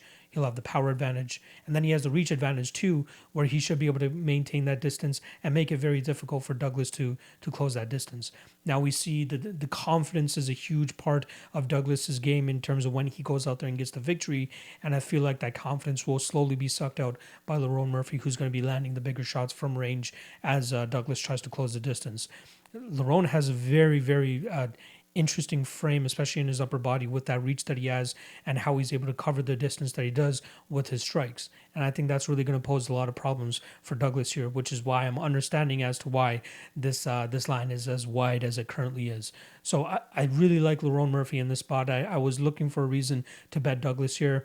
Outside of like a flash KO, even that's something that we haven't really seen Lerone Murphy get finished by. He is undefeated coming into this fight, undefeated on the amateur scene as well too. So you got to believe that his durability is on point. And the last time that we saw Douglas Silva de Andrade finish somebody via strikes was a spinning back fist against Henry Briones way back in 2016 when he was a little bit younger than he currently is right now. And then even before that, it was his pre-UFC career where he finished somebody. So I like Lerone here. I think he could possibly be live for a finish as well. I saw the under 2.5 is around that -115 range. I think that could be a great bet as well too. But I truly believe that the power, distance, and possibly ground and pound, if that's the way that Lerone Murphy wants to approach this fight, could be very, very beneficial for him. So I'll go with Lerone Murphy. I think he gets it done probably, let's say, second round, drags this fight to the floor and really starts to put it on Douglas and ultimately ends up getting the ground and pound finish. So I'll go with Lerone Murphy via second round KO. Match now versus Tyson Nam. We got -135 on Tyson Nam and +115 on Matt Dangerous Now. Let's start off with Dangerous Now, who's actually supposed to have fought Tyson Nam 2 prior times. The first time was in September of last year, and then they were rescheduled for December 19th. Unfortunately, both those times they pulled out, I believe, COVID-19 related.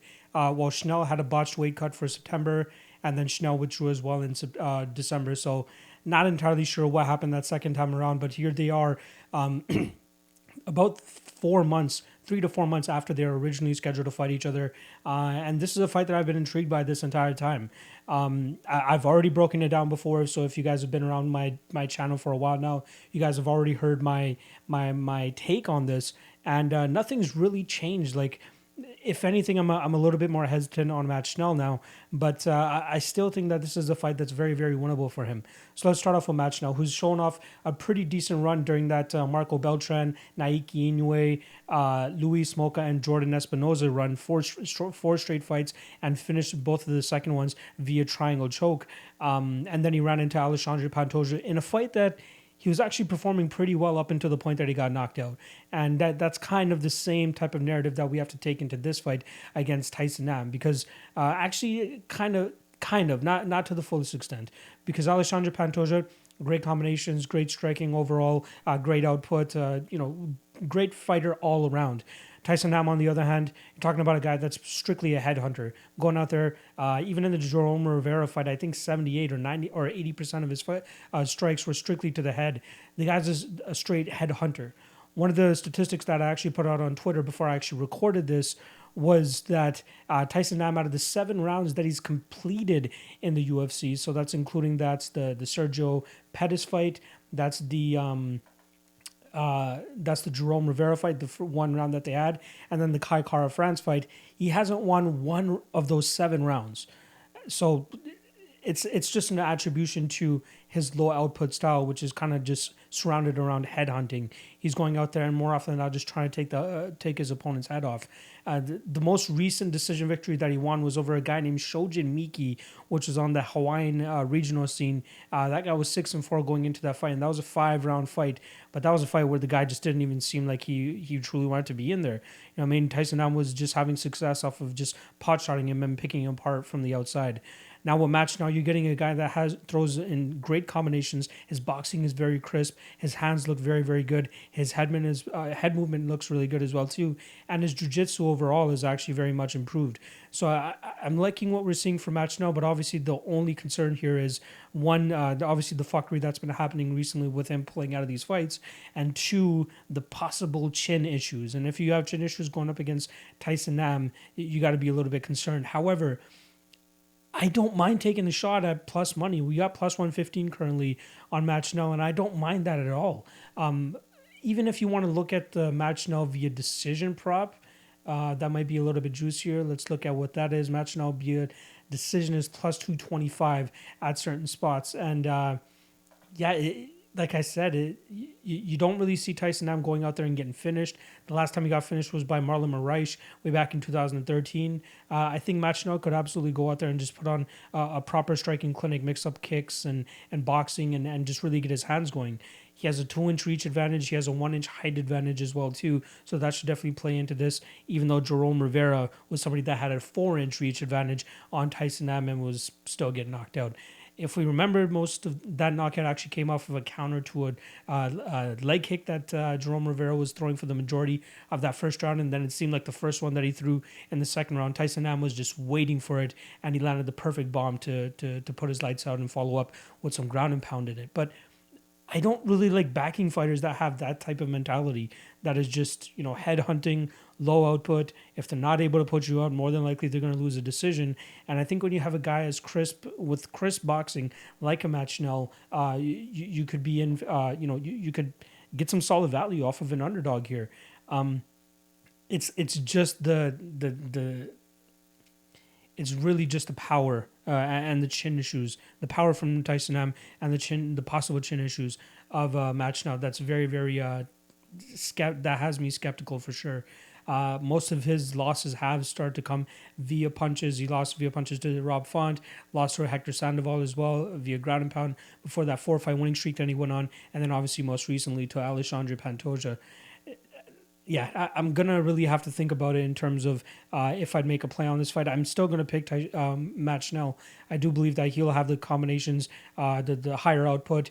I'm hoping that his head movement and everything will be good enough to stay away from the big shots of Tyson Nam, or at least drag this fight later and later so that the power is kind of off of Tyson Nam's strikes.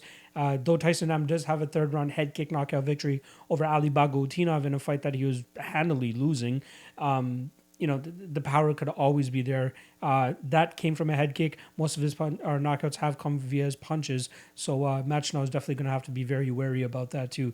So I'll go with Matt Dangerous now. There are a couple other dogs barking on this card as well too that might actually take my risk rather than Match Now. But I do think that Schnau is worth a little bit of a sprinkle, maybe even that decision prop if you don't want to take the plus 115. But I love Danger in the spot. I just think that he needs to avoid the power. The longer he does that, the better it is for him. The more combinations he's able to get off. Even if he wants to go the grappling route and the clinch route, that might be even a better path of victory for him in terms of just staying close, keeping close, so that Tyson Nam doesn't really have the space to generate the momentum and the power to knock him out. So I'm going with Match Now. I just think he's a really good spot here. Plus 115 is not a bad spot again to fade a fighter that's very low output and is only looking for knockouts. I'm okay with that. And given how crisp, clean, and technical of a striker that Matt Schnell is, I do like this spot for Schnell. So once again, I'll go with Schnell to win this fight via decision. Roxanne Modafferi versus Viviane Araújo. We got minus 335 on Viviane Araújo and plus 275 on Roxanne Modafferi. Let's start off with Modafferi, who's coming off a victory over Andrea Lee. That's the second time she's actually defeated her, and that was after losing to Lauren Murphy as well. So she's 1-1 in this COVID era right now, and I'm kind of bummed that I was the guy that was on Andrea Lee at heavy chalk odds last time against Roxanne Modafferi. I truly thought that we saw a much more improved Andrea Lee in her prior fights compared to the first time they fought.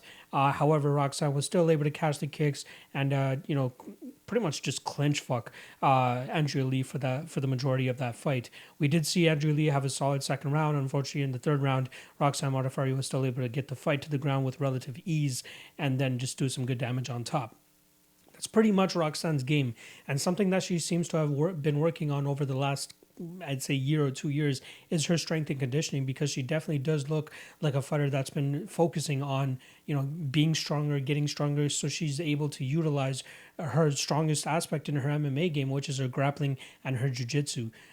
she's managed to pull off a couple of upset victories in the past couple of years now, most notably over Antonina Shevchenko and Maycee Barber last time around. But obviously there's an asterisk around that fight due to Maycee Barber, I believe, tearing her ACL in that fight.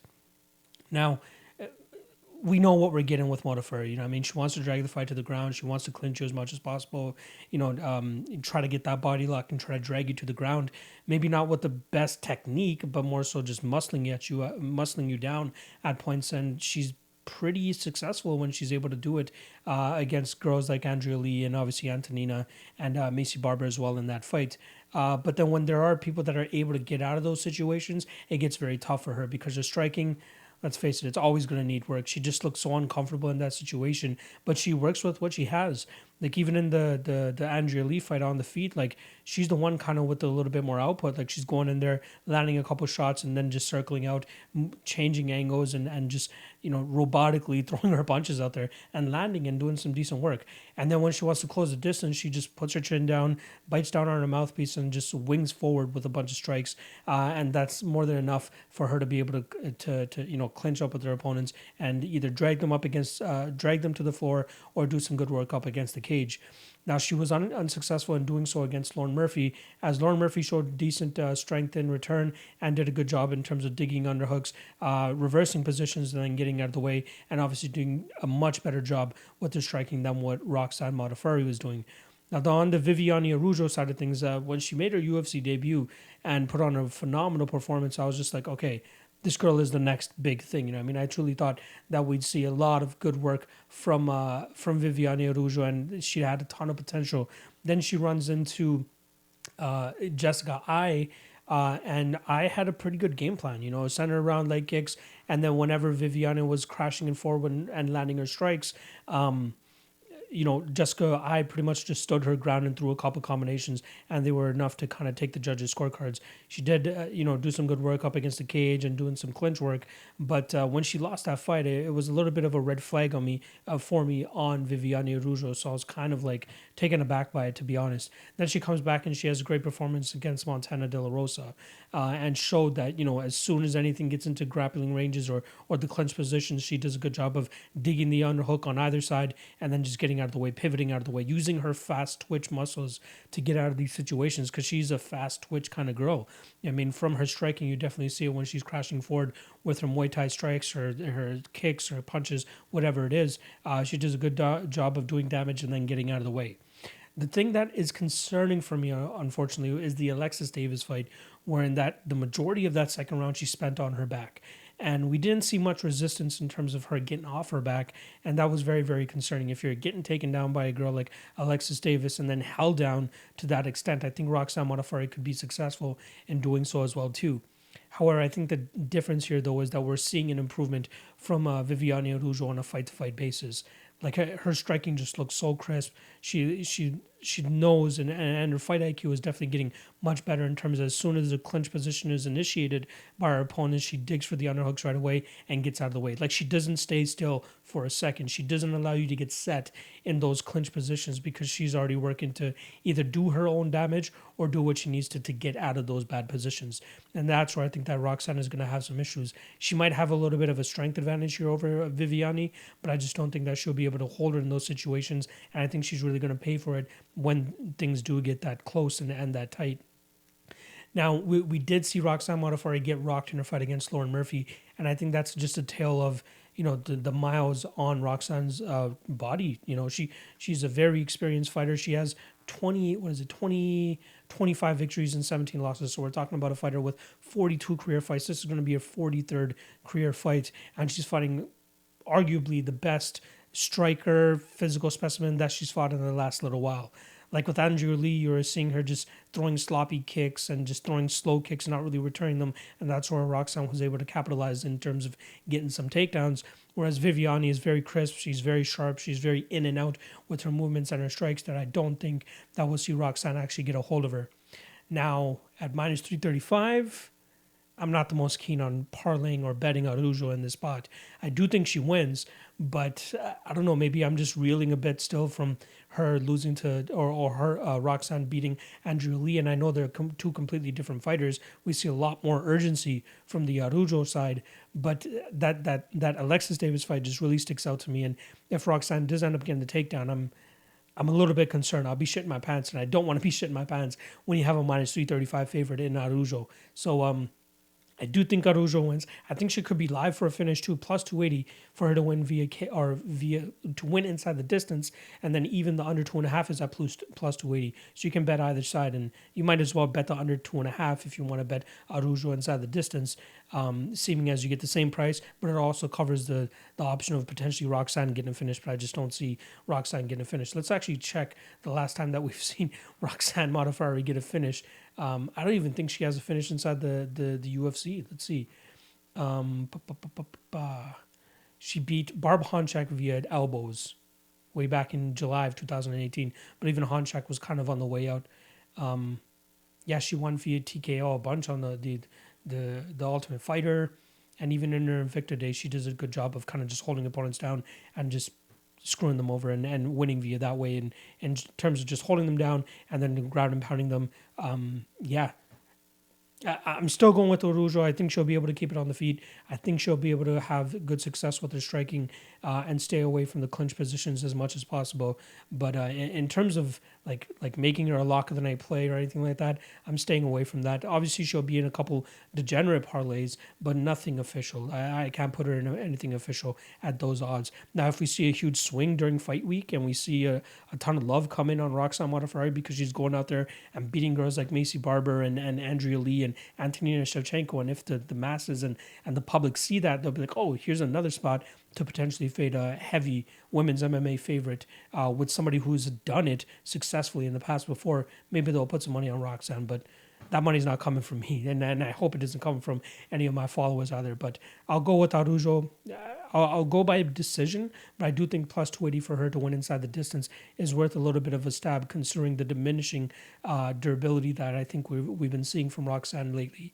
So I'll go with Viviane Araujo to win this fight via decision. Ike Villanueva versus Vinicius Moreira. We got minus 135 on Ike and plus 115 on Vinicius. And the part that, or the line that actually intrigues me the most would be the under 1.5, which currently sits around that minus 115 range. Now let's start off with Ike Villanueva, who's coming off a loss to Jordan Wright last time around, and before that he took on Chase Sherman and came up short in that fight as well. Both of those fights ending well under the 1.5 round range as well too.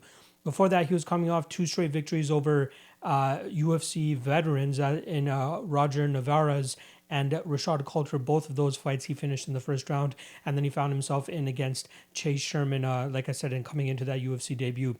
Now, he was completely outgunned in that Chase Sherman fight. That was a fight where it was 2 primary strikers. I'd say Ike had the slight power advantage, whereas Chase Sherman showed a much better versatility to his striking game. Now, it obviously came out a couple months afterwards that Chase Sherman popped for USADA. I'm not exactly sure what the drugs were that he popped for, but I will cut him some slack. I even tweeted it out earlier today saying that I was very impressed with Chase Sherman's performance, and it wasn't a performance that was really talked about when we were reviewing 2020. And then quickly after, my guy Best Fight Picks hits me up and lets me know that Chase Sherman actually ended up testing positive under USADA's rule. But I cut him a little bit of slack because he took that fight on 6 days' notice. Obviously, whatever he was taking, he wasn't under the assumption that he'd be in the UFC or that quickly, so he wasn't able to readjust whatever plan he was on nutritionally, or even if he was actually guilty. Well, I'm sure he was guilty of taking those things, but then again, when you come into the UFC and you see this huge banned list of substances, I'm sure a lot of fighters have to take into consideration all of these things and kind of change up their approach with their diet and whatever they're putting into their body.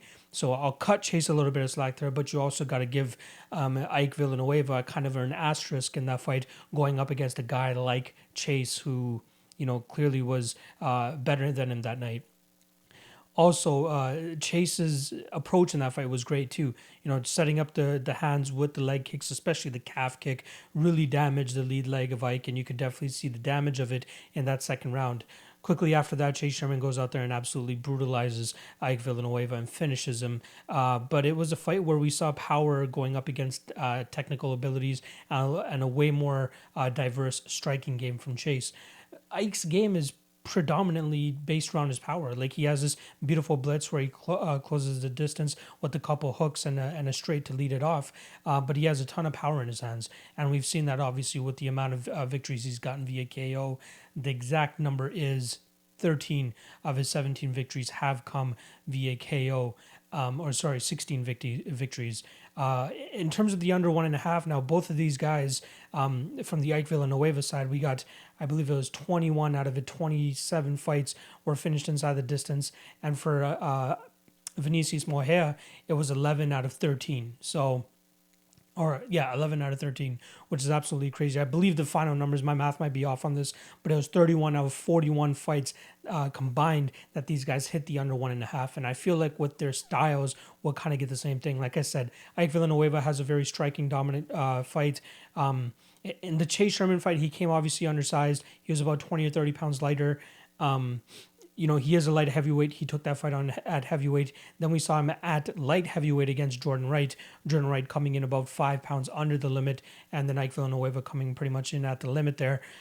We saw the speed difference there. That's why Jordan Wright was so successful in that fight, as he was much faster, hit with a lot more power, and then eventually it was that knee and that clinch that really screwed up Ike Villanueva's night. Ends up with a disgusting gash on his eyebrow, which eventually led to the end of the fight.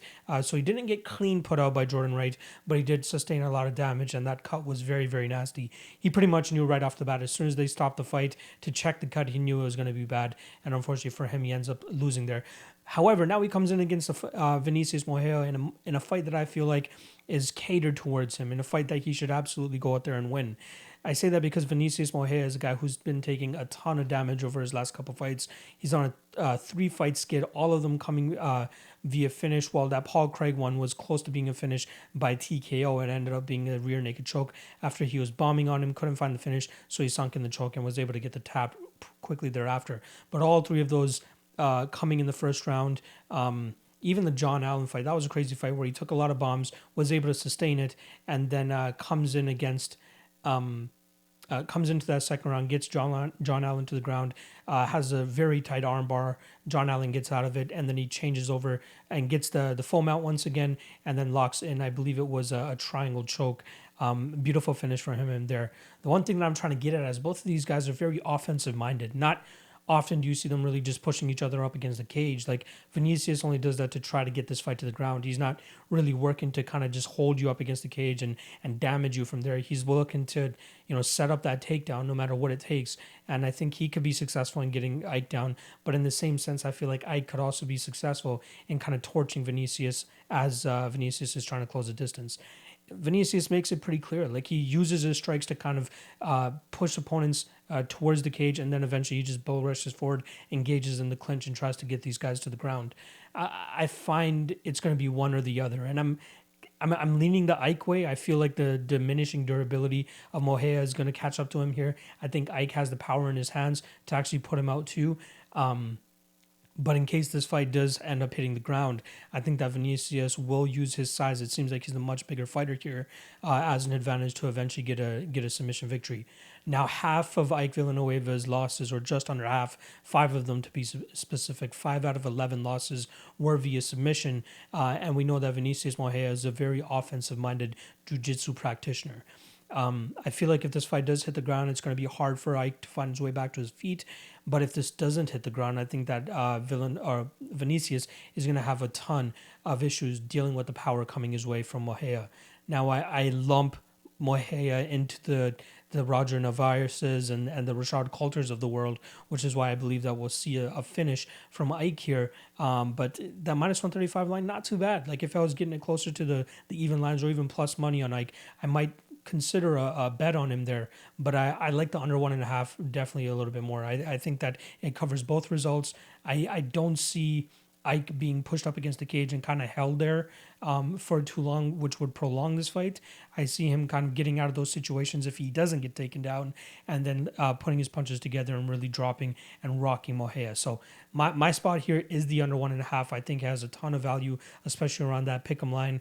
I'm not entirely sure why it's at that price. I expected it to be closer to that -140, -150 range. But as the fight gets closer, like I'm recording this on the Sunday before the fight, maybe once Monday and Tuesday hit, we'll see a little bit more action come in on that 1.5. But I like the 1.5, under 1.5. I'll go with the Ike side as well too. I think he lands a bomb on Vinicius, rocks him, hurts him, drops him, and then follows up with some big punches afterwards. But it just does not look good when Vinicius is on the feet. He looks very uncomfortable. He doesn't throw in combinations, obviously, and more often than not, it's just to set up either a takedown or to push or try to back up his opponent as much as possible and then rush in and try to get the takedown. But I don't think it's going to work against Ike here.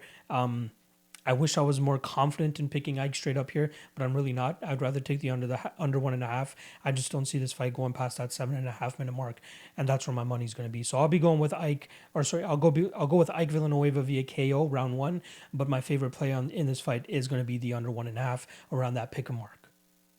Warlley Alves versus Mounir Lazzez. We got -225 on Mounir Lazzez and +185 for Warlley Alves. Let's start off with the UFC vet Warlley Alves, who's coming off a loss to why can't I think of it already off the top of my head? It should be Randy Brown, obviously. So he's 1-3 in his last 1-2 in his last 3 fights.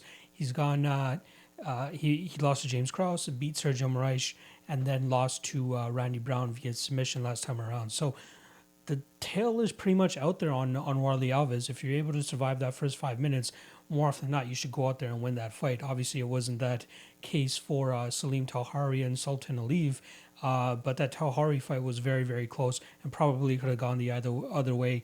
And not to mention that fight was also in Brazil, so possibly some sort of fuckery going on there. But we know what it is with Warlley. He used to be this big bad wolf that everybody was afraid to fight, but ever since Brian Barberena was able to take him out, and then Kamaru Usman right after that, he's only gone since the Brian Barberena fighter, and including that Barberena fight, he's gone 3-4 in his last 7 fights, and that's coming off a victory over Colby Covington to start that streak. So huge ceiling for him initially, and then eventually people start to see and figure out why or how you could actually go out there and beat a guy like this.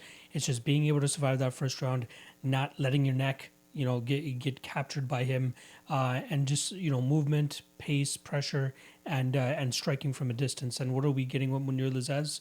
Exactly that. Now, I usually like to pump my brakes on some of these prospects that are coming into the UFC that have a very impressive victory last time around.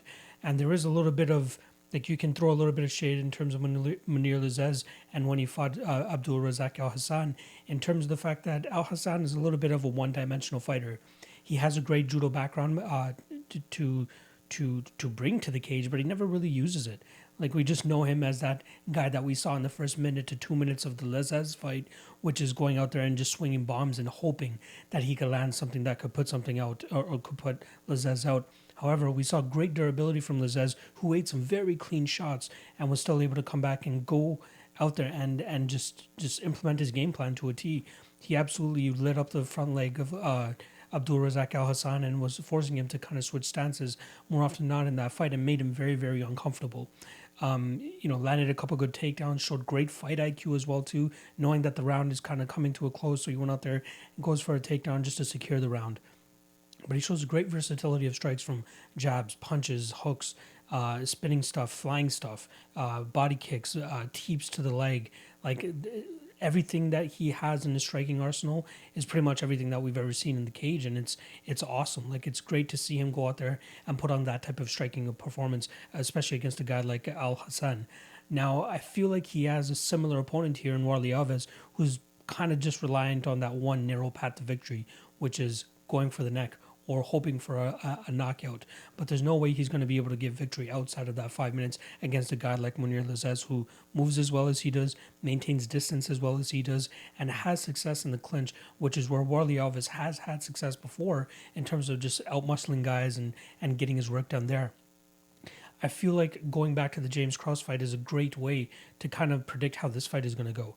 Almost similar styles, whereas James Cross likes to use his reach, pops the jab out there very well, has great kicks down the middle, and ultimately he used a beautiful knee to set up the finish against Warlley Alves, and I wouldn't be surprised to see the same type of finish coming here from Mounir Lazzez, who shows the same type of skill with that step in knee that he has.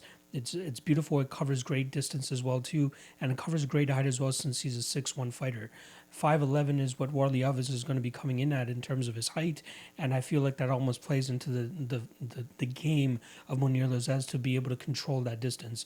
Mounir will also have a 4-inch reach advantage, which should play huge dividends for him in terms of maintaining his distance with his kicks, and then obviously with his punches and his jab. I absolutely understand the love that Mounir is getting, especially in this fight, especially driving his odds from where they opened at. I just want to confirm where they opened at, but I remember looking at the odds and being like, okay, this is absolute disgrace of an opener. But he opened at, I believe it was Bet Online that opened up his line first. They opened it at even odds at minus 115, and then it drops all the way down to minus 200. Now we're sitting around that minus 220 range on a couple of these websites, but this is a great spot for Mounir. Like, it's another spot where his opponent has a very narrow path to victory, and if he's able to survive, and I don't even think it's going to be surviving, he's going to go out there and do his game plan, which is just pick apart Warlley Alves from distance, land good shots with his kicks, keep him out, keeping Warlley Alves at bay. And even if this fight does hit the clinch position up against the cage, I think Mounir could eventually be the stronger guy and even do much better damage in those positions as well too. So I see a very, very narrow path to victory for Warlley Alves in this fight. Another good spot could potentially be the under 2.5 at minus 115, as I believe that Warlley will not be able to take the pressure and pace that Mounir is going to be putting on, and he will possibly fade after that 6 to 7 minute mark. So that's where I see Mounir getting the finish. So probably second or third round finish for Mounir here. If you are a little bit skeptical of paying a little bit of juice on Lazzez, I would suggest the under 2.5. I think that's a great spot as well too. But yeah, I love Mounir to win in this fight. It's hard for me to see truly how he gets finished. And also one thing that I'm going to say is his only loss is to a guy named Eldar Eldarov, who's 11-1 currently and is probably one of the best prospects on the scene. His only loss, Khabib Nurmagomedov. You know what I mean? So I really like, his only losses to that guy. Eldar Eldarov, very crushing top pressure as well too. However, still was not able to get Mounir out of there. So even if Warlley Alves goes out there and takes him down, I just don't see a path in terms of him being able to pull off a submission. So I do like Mounir. I think he gets it done probably second or third round. But I'm big on this kid, and this is another tailor-made matchup for him. So I do think that I do want to see him against other competition, maybe guys that don't gas, maybe that aren't as one-dimensional as Zach Al-Hassan or a Warlley Alves, but I truly think that this kid has a high ceiling. How he deals with proper wrestlers, that's beyond me. So, obviously we've seen him not be able to deal with Eldar Eldarov, and we know we have guys in the UFC that can replicate that type of wrestling game plan. Luckily for him, he doesn't have to worry too much here about that with Warlley Alves. So I like Mounir. I think he gets this fight done again second or third round once Warlley Alves starts huffing and puffing. And I think he's worth the juice. Minus 213 is the line that I can currently get at Pinnacle. I don't know what I'm gonna do with it. I gotta see what's happening. Right now I'm recording this on January 13th, which is roughly just a week before the fight is actually supposed to happen. But yeah, I like Mounir Lazzez to win this fight via second or third round TKO. Time for the main event. We got Magny versus Michael Chiesa. Let's start off with Magny, who's at minus 135. Obviously, Michael Chiesa around that plus 110 mark. Starting off with Magny, the guy's on a little bit of a career resurgence. People were writing him off after the Lorenz Larkin loss back in 2016. Then he went on to go 1-1, and then they started writing him off after the Rafael dos Anjos loss back in 2017. And then even Santiago Ponzinibbio went out there and finished him in 2018. I believe that a lot of people were thinking that that was the end of the road for Neil, and now here he is, 3 fights later on a 3-fight winning streak with wins over Li Jingliang in a fight that he came in as an underdog in. Goes out there and beats Anthony Rocco Martin as well as Robbie Lawler and Short Notice last time around. Now he's getting Michael Chiesa, who's coming off a big victory as well earlier this year when he was able to go out there and completely out-grapple Rafael dos Anjos. With Neil Magny, we obviously know what his game plan and what his style is. He wants to go out there, put the pace on you, put the pressure on you, and just let his cardio drown you. Luckily for him, this fight's a 5-round fight, so he has 25 minutes to go out there and implement his game plan. I feel like the most danger that he's going to find is within that first round and a half. That's where Michael Chiesa is going to be the most live in terms of being able to get a submission. Neil, kind of harder to take down, but can be taken down, obviously, but obviously very hard to keep down as well, too. Now, Rafael dos Anjos did a very good job in terms of keeping it down, and he just seemed like a step ahead of him every single time that fight hit the ground, transitioning very well, and it made Neil Magny look like a complete wipeout on the ground. However, when you see him in later fights, he does a much better job of getting back to his feet, keeping his opponent working, and not really giving up any type of submission attempts or anything like that. I love his style of just forward-moving style. No real, like he has technique, don't get me wrong, but it's not like he does everything to a T. He just wants to keep punching, like keep a jab in your face, keep a hand in your face, and just stay in your zone, make you uncomfortable. Whether it's just clinching you up against the cage, landing some good knees, landing some good shots in that dirty boxing range, or just tripping you and doing some good damage from on top, just like he did against Li Jingliang.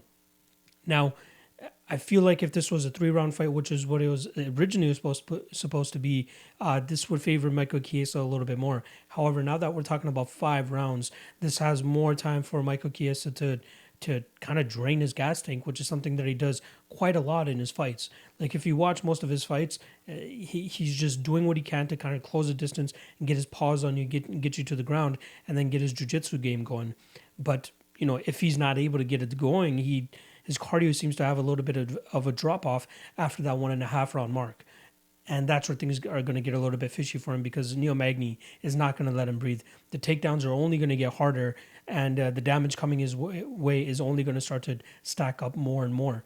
So, one thing I also find very interesting about the Chiesa side is how uncomfortable he almost looks in that striking range. Like he doesn't really throw combinations often. He's kind of just flicking shots out there to kind of gauge his range, kind of get you thinking about the strikes, and then eventually just trying to close that distance to get this fight to the ground. But he exerts so much energy to get these takedowns that if he's not able to get a submission, things get quite fishy. Like Diego Sanchez had a lot of success in terms of staying out of submissions and staying out of bad positions, but was still able to get back to his feet and do some good damage himself too. Chiesa was still obviously able to get the decision victory that night, but it's just not a good look when he's huffing and puffing a little bit in that 3rd round, or even after, near the ending of that 2nd round, you could definitely see that he's having issues with keeping his cardio in check and making sure that he's just going about it in the safest manner possible. He's not going to be able to do that here against Neil. Like, I don't think that we can see Chiesa win a decision here, and I truly think that he has about 10 minutes to get it done. If he doesn't get it done within that first 2 rounds, it's going to be a Neil Magny fight all day. So I absolutely understand why this line is starting to move to the Neil Magny side, as I feel like he has most of the advantage in this fight and a wider path to victory compared to Michael Chiesa, who kind of just has to hope that he can get the submission or the TKO in that first round with some ground and pound. I just don't see it happening. I think that Neil Magny has found his step once again, getting big victories in his last 2 fights, especially over a prospect like Li Jingliang in that first one. It's huge for his confidence, and he's doing very, very well in his last fights. His fight IQ is off the charts as well too. Like, to go out there and immediately clinch up with Robbie Lawler, try to suck that power out of him, and just keep the fight as close as possible where the power of Robbie Lawler doesn't really come into play. Very, very smart from him. And even in the 3rd round, where he knew that obviously Robbie was down and he's going to go out there and try to knock his head off. He got into a clinch position with Neil Magny in the middle of the cage, or with Robbie in the middle of the cage, and he couldn't pull off a takedown, but he was still able to kind of drag Robbie Lawler to the ground and just get him closer to him, as close as possible, holding him close to him so he doesn't get any of his power off. So he was fine with ending up on the bottom in that 3rd round, just because he knew that the power coming from Robbie Lawler wasn't as significant as it would be if they were in the standing in the striking range. So I'm liking everything that we're seeing from Neil as of late, and I just don't see where Michael Chiesa really beats him outside of possibly submitting him in that first or second round. Now people might bring in the whole MMA math thing. Oh, Michael Chiesa just ragged all Rafael Dos Anjos for 3 rounds, and Dos Anjos was able to go out there and submit Neil Magny with an arm triangle choke in that first round. So that should mean that Chiesa should be able to do the same thing. But I don't think that will be the case. I think that Chiesa is going to have some issues in terms of trying to get him down and keeping him down. And if most people remember, the takedown per se from Dos Anjos against Neil Magny came from a leg kick. He just whipped a leg kick at Neil Magny.